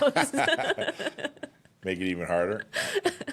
All right. Sam, do you have a guess for us? Who was that? Who wrote in, Barry or Mary? Barry, with a B. With a B. Okay. Mm-hmm. Barry from El Cajon, thanks for writing in. What firearm introduced in 1869 was the first? Was it the first Metallic cartridge bolt First action metallic rifle. cartridge bolt action rifle fielded by a major military power. That's a really tough question. That's one of the, well, okay, they're all tough questions because it's either you know the answer or you don't. But it is a good one. So 1869. See, I would have wanted to say, I would have wanted to say the Gewehr 71, but that's anachronistic. So, ooh, is it? Oh man. Is it the Chassepot? I don't Is that your final answer? don't say anything. Don't say anything yet. I'm trying to think. Ooh, this is tough. First metallic cartridge bolt action rifle used by a major military power. Yeah. Revolutionizing infantry tactics. Revolutionizing infantry tactics. So the bolt action distinction is important because metallic cartridges were already used. The metallic cartridge distinction, like for example, the trapdoor Springfield is earlier and uses metallic cartridges, but it's a single shot, not bolt action. It's a tilting block type action. The metallic cartridge distinction is important because Dreyse needle fire rifles were bolt action but used paper cartridges. I guess you could kind of consider that a form of caseless ammunition if you wanted. But combining the two, it's not the Gras. I think the Gras came later. Maybe it is the Gras. I'm gonna say the Chassepot. If I say the Chassepot, it'll be the Gras. If I say the Gras, it'll be the Chassepot, or it'll be some Belgian thing from I don't know, Leon Nagant or something that I've never heard of. Gosh, this is tough.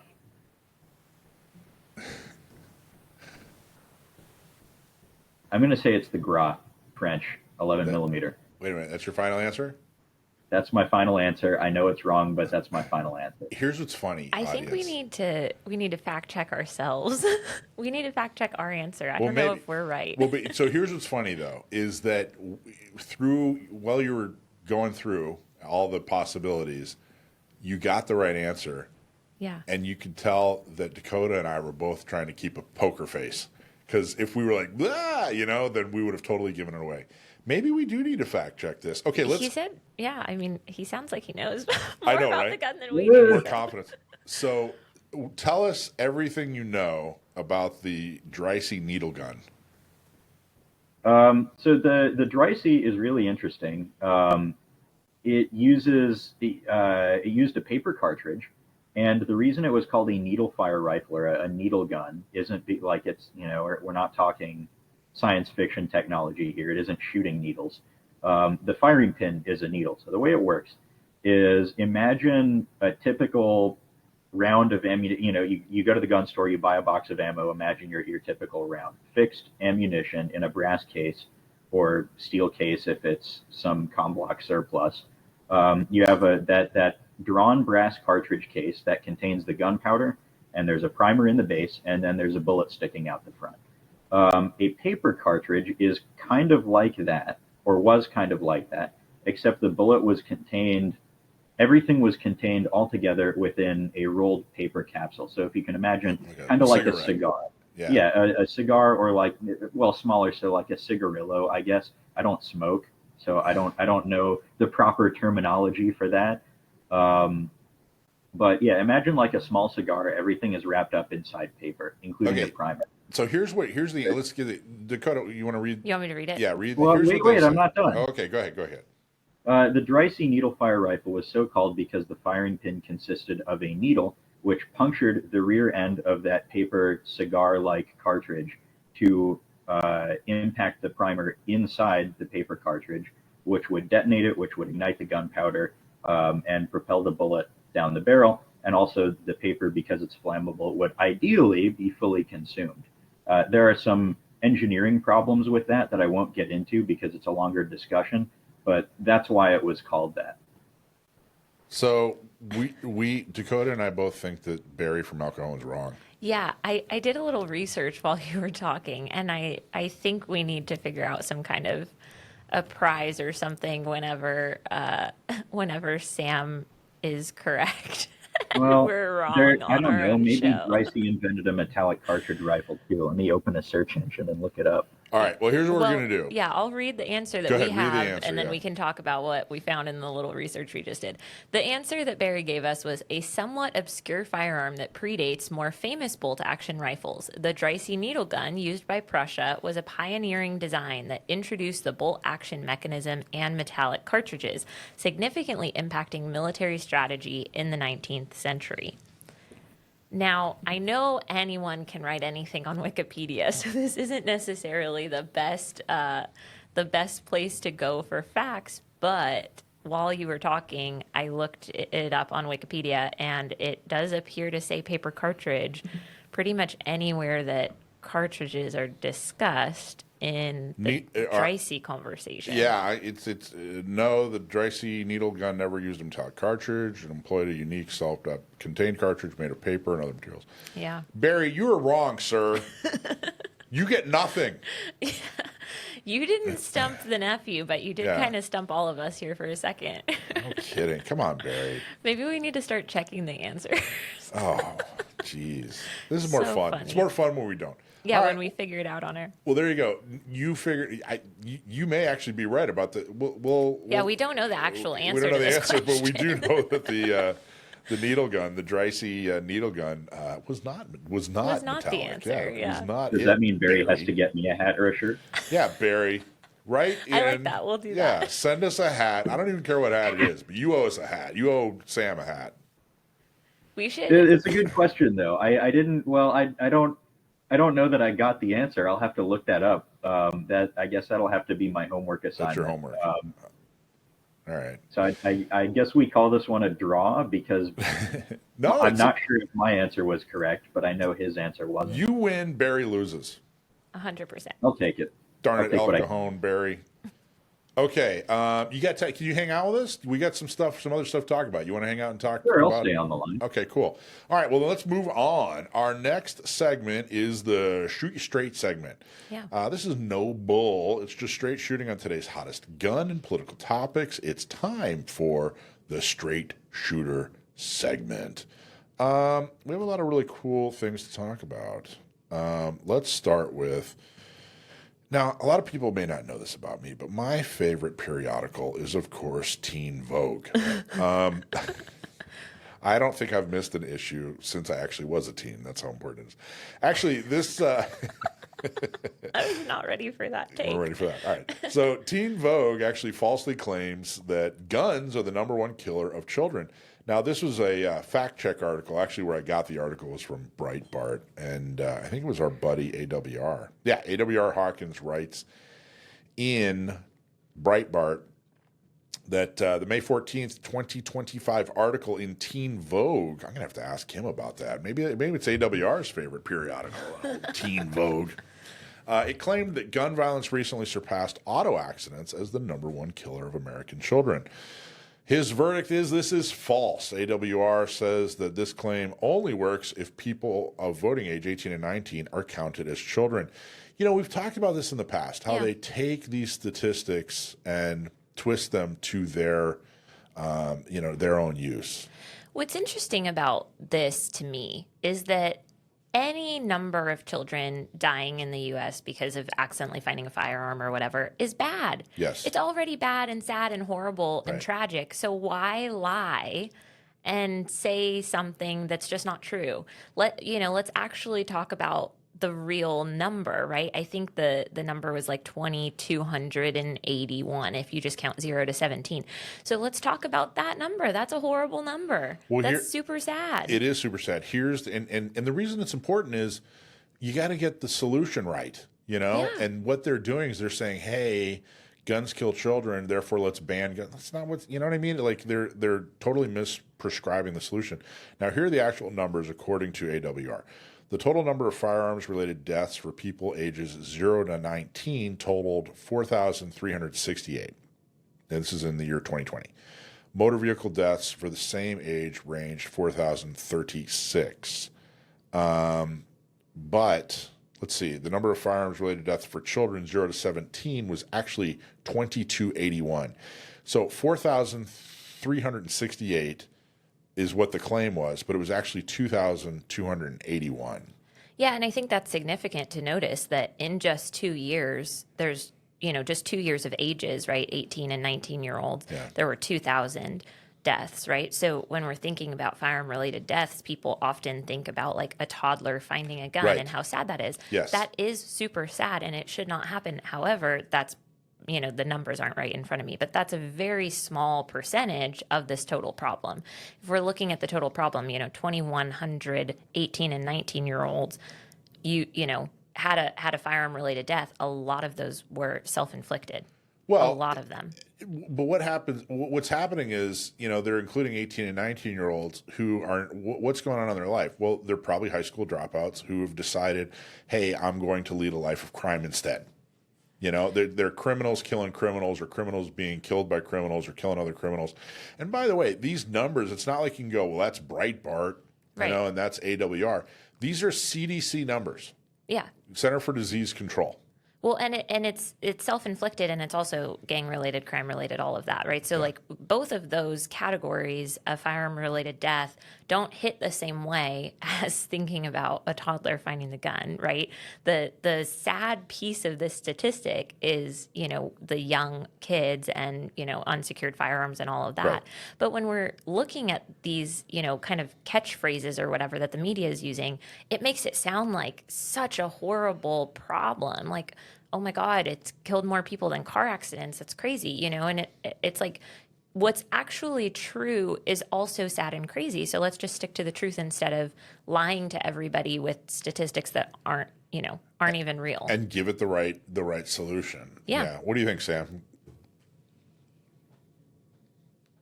Yeah, I could go on a whole long tangent about distorting statistics, but I definitely agree with everything the two of you have said about that. That if there's this problem that already exists, then making the problem appear worse artificially by sort of massaging the data or the way it's presented just removes credibility from whatever it is that person is already saying. I would also like to point out, and this is somewhat related, that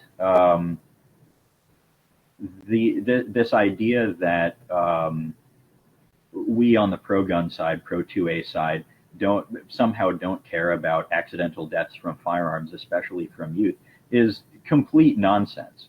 A lot of really great effort has been made on the part of the NRA and on the part of the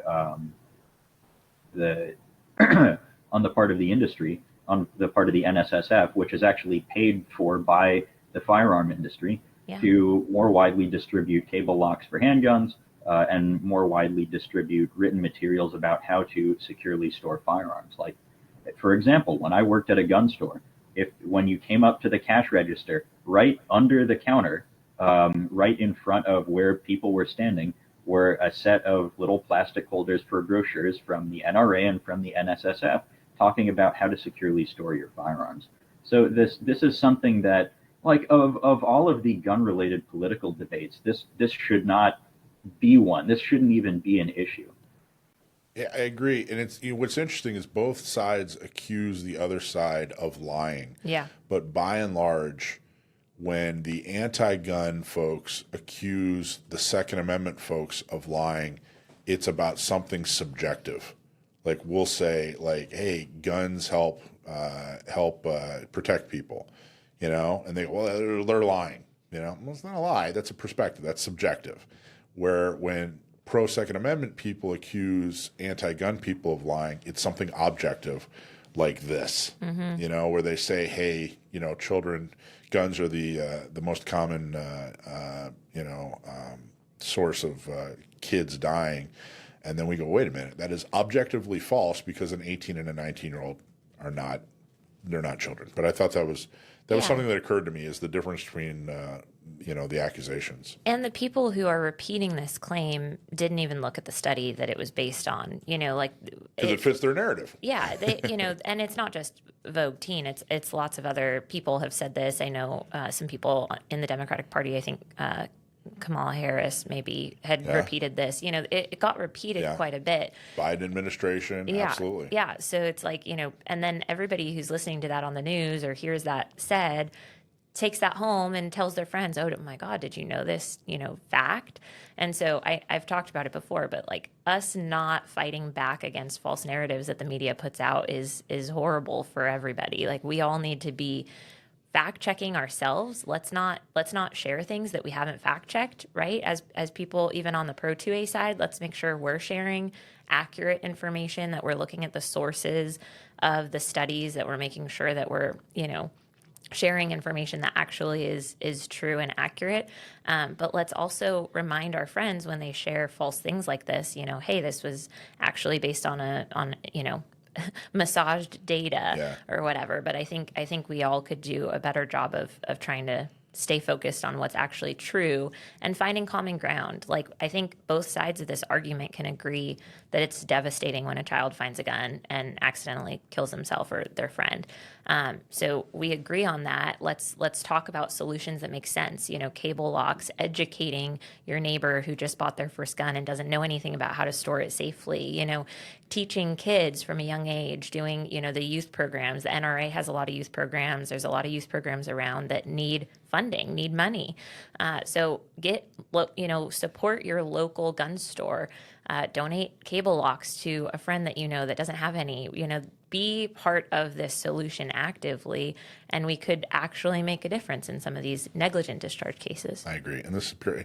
It appeared in Teen Vogue. It's pure propaganda. I mean, I'm positive that there is not a single member of MS-13 who picked up their monthly edition of Teen Vogue and said, I think I am going to be more responsible with my stolen gun when I'm committing crime because this, anyway. All right, let's move on. So CNN is reporting that very tragically, somebody named Valeria Marquez was actually killed by somebody with a gun when she was live streaming. She was addressing her followers in the live stream from her beauty salon in Mexico when someone arrived at her door to deliver a small parcel. And that person actually ended up shooting and killing her while she was live. Moments later, she was dead, slumped over in her chair with blood pooling on the desk in front of her, even as the live stream continues, is what CNN reports. The footage ended only when another person picked up her phone, their face momentarily showing for viewers, and of course turned it off. Now, here's why. So obviously this is horrible and tragic, and I'm so sorry that this happened to this poor young lady. She seemed like she had a lot of fans and a lot of loved ones, and she was doing her thing and being young. She was only 23, and that's really horrible and sad. And I'm sorry to her loved ones and the folks that she left behind. But why am I bringing this up? Well, because for two reasons. Number one, TikTok they have a ban on firearms when you're live streaming. So I don't know how this happened. I mean, YouTube, TikTok, all these social media platforms bravely stood up and said, hey, we're no longer going to, we're going to prevent gun violence, quote unquote, by banning live streams with guns. But then this happens. How? I mean, I thought this was a solution. I mean, we've been kicked off the air. This is by YouTube, but we've been kicked off the air for having a live broadcast where a gun was involved. So I don't understand why this solution didn't work. The other part of this is this happened in Mexico. Well, Mexico is extremely heavily regulated when it comes to firearms. Extremely heavy, way more than California. But yet somebody was able to get a gun and shoot somebody while they were live streaming. It's almost as if these ridiculous laws and policies by companies, it's almost like they don't even work, Dakota. It is almost like that. But I just thought that was ridiculous. I think the whole thing is completely ridiculous. It's sad and tragic, and I certainly don't mean to belittle what happened, but what I am belittling and what I am marginalizing is these stupid laws that left her defenseless, and these stupid feel-good policies by these tech industry that don't do anything. Yeah, that's kind of the point I wanted to make here too, is that the Mexican government has made it so that she had no chance to defend herself, right? And I just looked up some quick stats about violence in Mexico and firearm related crimes. But there's a website that is saying that 6 women are murdered with firearms every day in Mexico. Wow. So every day, that's 365 days a year, 6 people, right? We're talking about a couple thousand women being murdered by a firearm in Mexico every year. And for whatever reason, the government still doesn't think that allowing citizens to have self-defense rights is important. But I think, those 2,000 women who are being killed every year, they're important. They matter. Their lives matter, but they don't have a choice. They have these people, these gangs, these cartels that are completely running rampant in Mexico, committing so much violent crime, and normal law-abiding citizens in Mexico can't even protect their own, bodies and their own families. So it's tragic, and I think there's a lot of people in the U.S. who want us to go more of the way of Mexico, stricter gun laws, no, concealed carry, all these things that people here are advocating for. But we see how poorly it's working in Mexico. So why are we thinking maybe if we adopt stricter gun laws, the U.S. will be a better place? Like, I don't see that happening. I think we'd see a lot more murder and a lot more gun violence being, brought against regular law-abiding citizens. And deeper in the story, she did actually have concerns for her safety. This person had. I don't know if they were officially stalking her, but apparently she was already worried and told people that she was worried. Yes. I'll bet you that if she were able to defend herself with a firearm legally, that's something that she'd certainly in hindsight would want to have done. Yeah, So, and I think the same week there was a mayoral candidate in Mexico that got gunned down at one of her press conferences or something, or at a campaign rally or something like that. So it's like this is happening all the time in Mexico. We don't hear about it all the time, but it's happening all the time. There's tens of thousands of murders every year committed with firearms in Mexico. So. No. Those gun laws are really working well for them.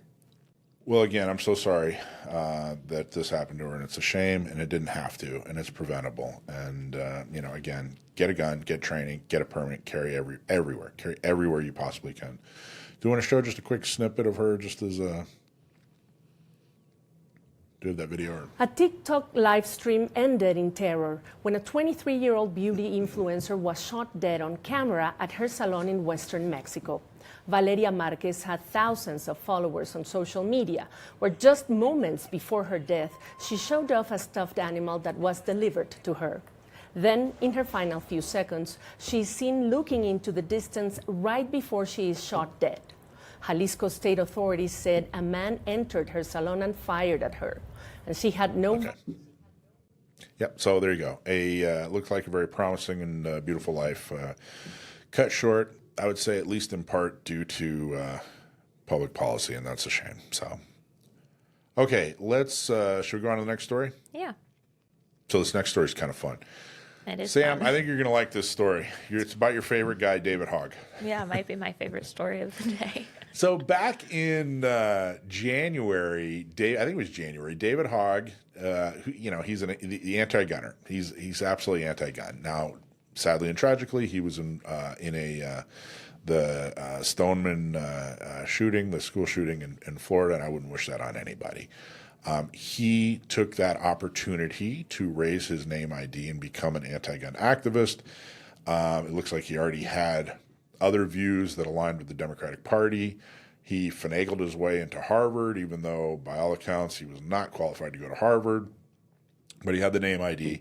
And then, boom, he actually ran for the Democratic National Committee and became a vice president, at-large vice president, which just means that, they have a number of vice presidents on the DNC.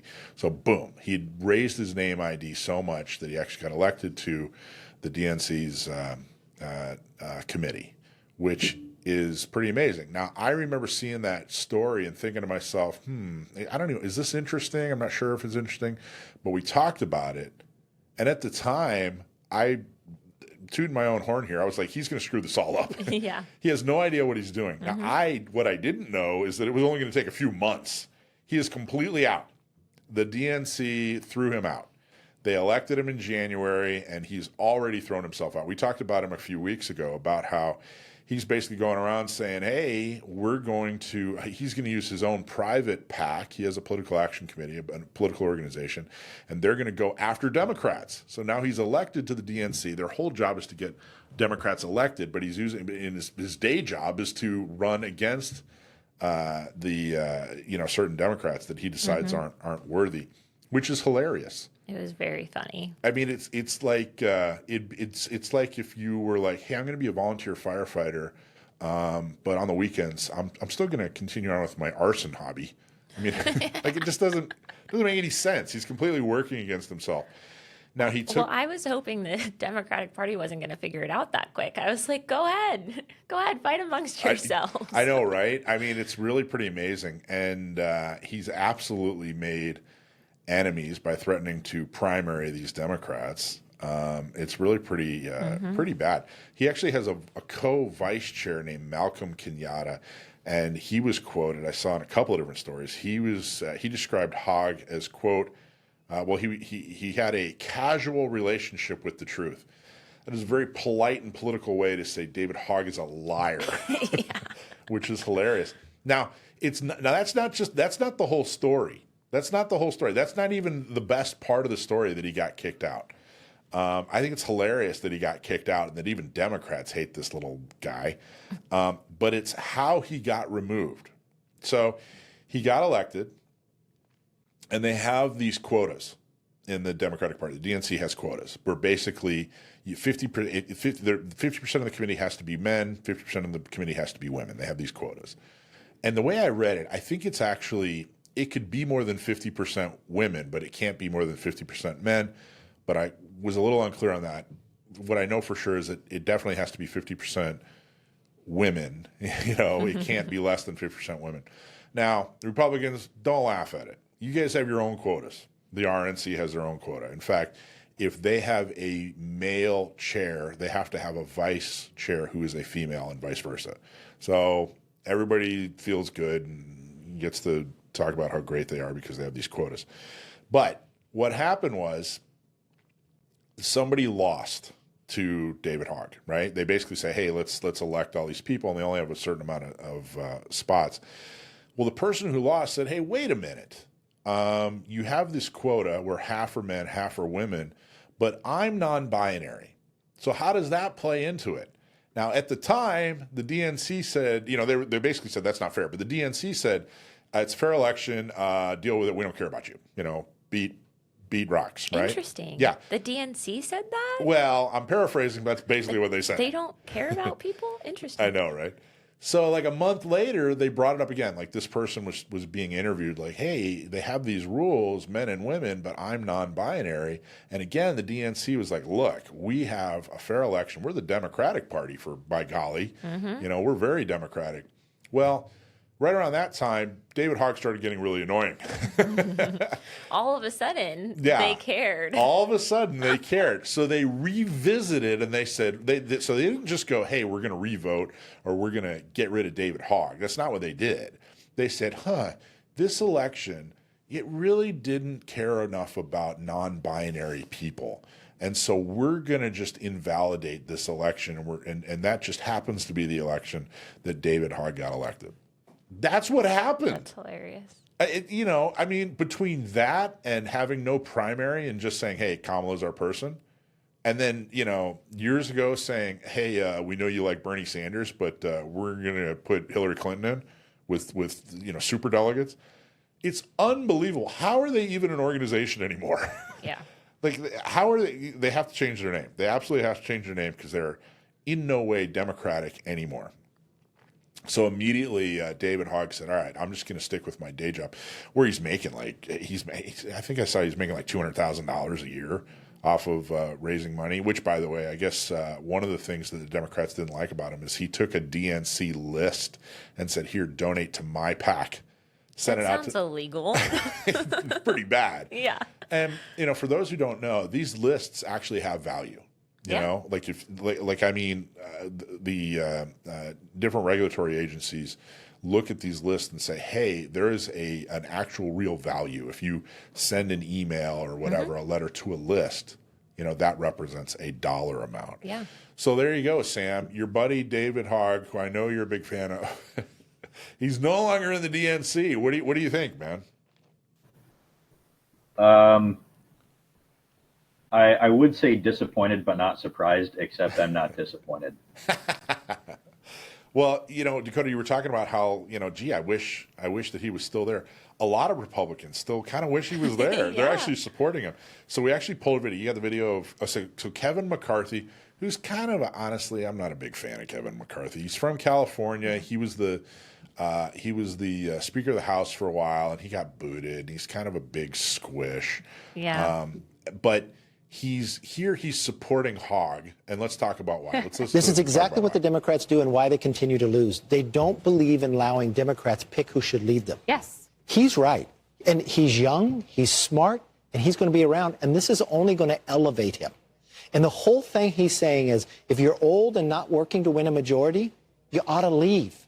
There's no reason Nancy Pelosi is still around.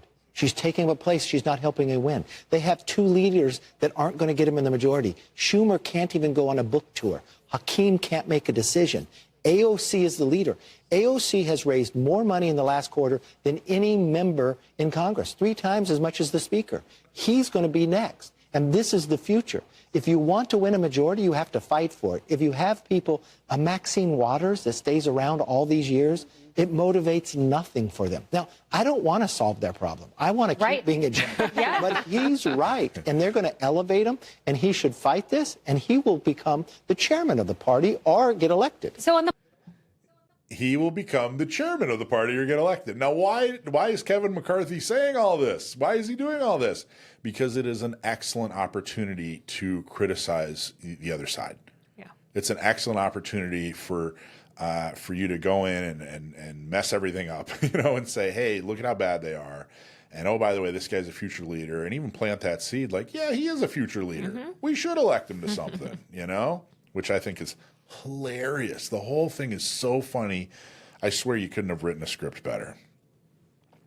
So he's out of the DNC, and MSN says David Hogg, a Democratic National Committee vice chair and activist who has angered some in his party for involving himself in primaries, is making his first endorsement of the midterms.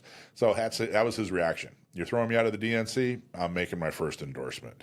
Which he's got like 7 figures. He's raised millions, over $1 million. So using his political organization to support, Senator Robert Peters in the open race for Illinois' 2nd congressional district. So he's already making endorsements. He's basically saying, screw you guys. I'm doing my thing. And so funny. God, it just couldn't be better. Go ahead. Please keep fighting with each other. Please keep, donating money to, so that anti-gunners are running against anti-gunners. It's absolutely the way. It's exactly what we want. But I will say this. What he's right about is that this is the way to change public policy. David Hogg didn't open up an organization and start filing lawsuits. He didn't open up an organization and start educating people on how to be anti-gun. He opened up an organization and said, we're going to get people elected who can influence public policy. Yep. And that's what we have to do. If you wonder, gosh, why are we losing? It's because the other side is figured this out and are more effective at it. They figured it out before we have, and they're more effective at it. And that's what we have to do. That's what we have to counter. We have to get the right people elected. We have to get the right people elected on school boards, on city councils, as mayor, as county board. And I'm going to sound like a broken record, but man, this is the whole point. You have to get the right people elected. So maybe he will be the chair one day. And I got to tell you, David Hogg as the chair I would be giddy. It would tickle my what's that phrase? I forget. You'd be tickle tickled by my it? feathers Tickle or your whatever. feathers? Yeah. It would. He has such extreme views on everything. Number one. Yeah. Perfect. And number two, I just district by district, things are different, but overall, the idea that somebody who is so extreme on gun issues running a national party, it's just not going to fly. So I actually have a very serious recommendation on who I think, if the Democratic Party really and truly wanted to be effective, they're in a free fall. There's just no question. They are hurting. They're they've won some elections here and there, but overall, like, their numbers are in the toilet. They're doing horribly. And honestly, if they really truly wanted to make a difference, if they really truly wanted to move forward and be competitive again, which, by the way, could change in an instant. Yeah. In an instant, it could change. Yep. This next election, this whole anti-woke thing where Republicans are the cool kids, that could change at the drop of a hat. You have to continue to fight for it.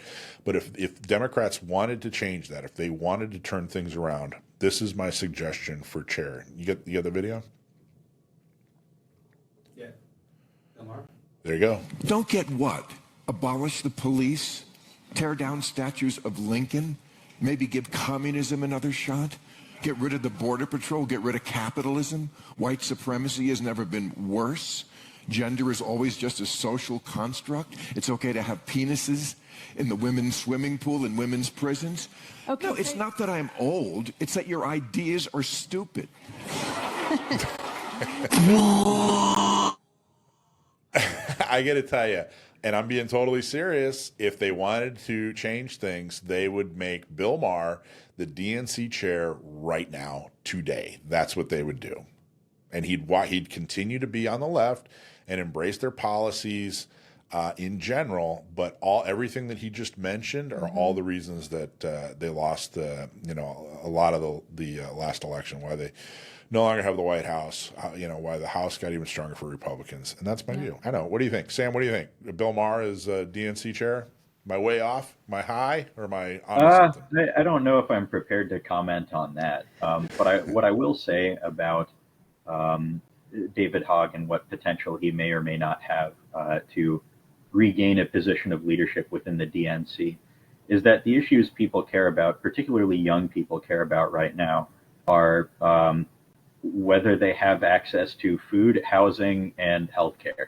That's what's important right now. And in a post-2020 world in which the right to self-defense is now very much a cross-cutting issue demographically and politically, being so passionately anti-gun and that being your single issue especially is a very, I'm going to say it, it's a very old-fashioned political position that David Hogg has and has anchored himself to. So I think that if he and others like him want to be successful, I'm not saying this because I'm scheming to make Republicans win or whatever, because I can't stand both parties, especially right now. But for anyone who wants to become influential in the Democratic Party, anchoring yourself to the gun control issue is not tenable in the long term.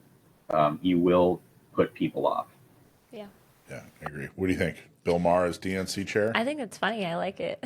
Really? Yeah. I mean, I think I'm serious. I think I'm pretty serious. Yeah. I think if they really truly wanted to make a move, I can't think of another Democrat that the general population would take seriously who doesn't have all this weird baggage.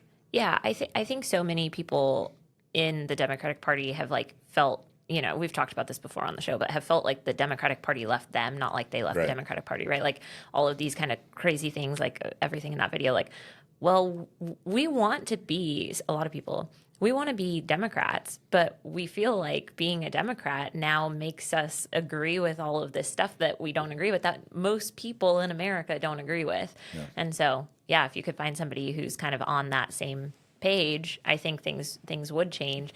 But I also think if we bring the Democratic Party a little bit back towards center, it could honestly be bad for us. Yeah, right? I know. So that's the other thing is let them dive off the deep end if they want to. Let's get some different parties in here. Let's shake things up. Yeah, by no means do I want the anti. Well, I'll tell you what I do want though, because Bill Maher is, by our definition, because we're into it, man. We run a gun show, you know.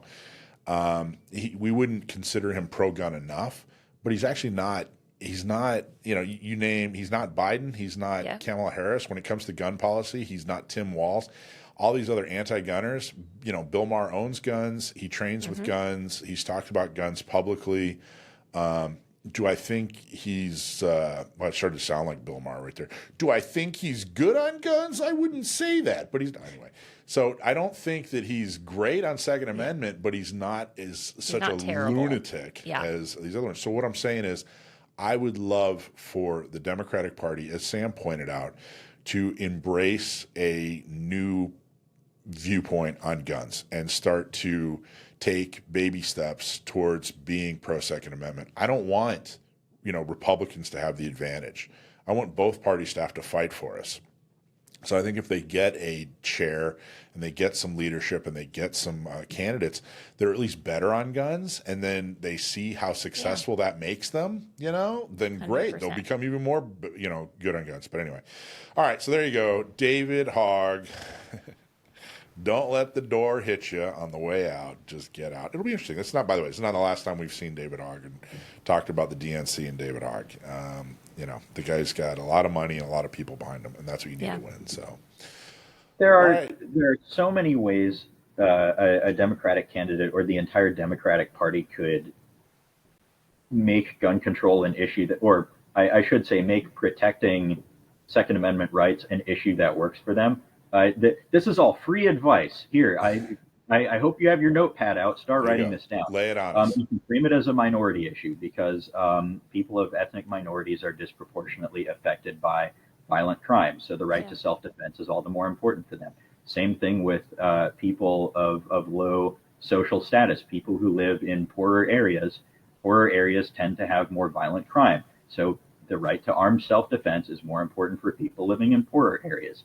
You could frame it as an urban versus rural area, because the types of firearm-related deaths that happen in overwhelmingly rural areas tend to be disproportionately suicides, whereas in more urban areas they tend to be disproportionately homicides. There are so many things you could do with this. There are so many ways the Democratic Party could frame itself as pro-gun, but they won't do it.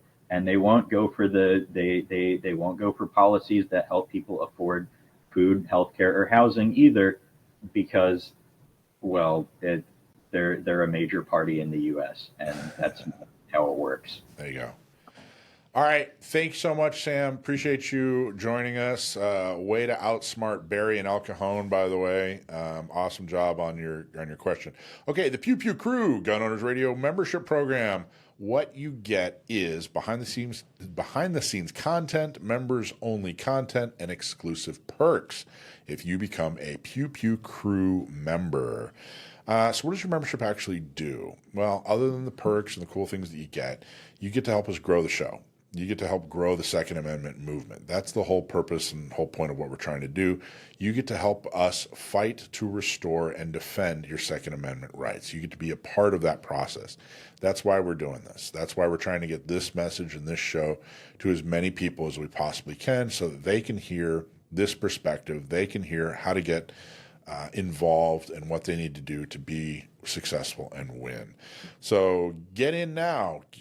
Sign up for the Pew Pew Crew. Visit our YouTube channel and look for the join button and become a valued member of the Pew Pew Crew. All right. Thanks for listening. This is your show, Gun Owners Radio. Thanks so much. Email us. Send this episode to your friends.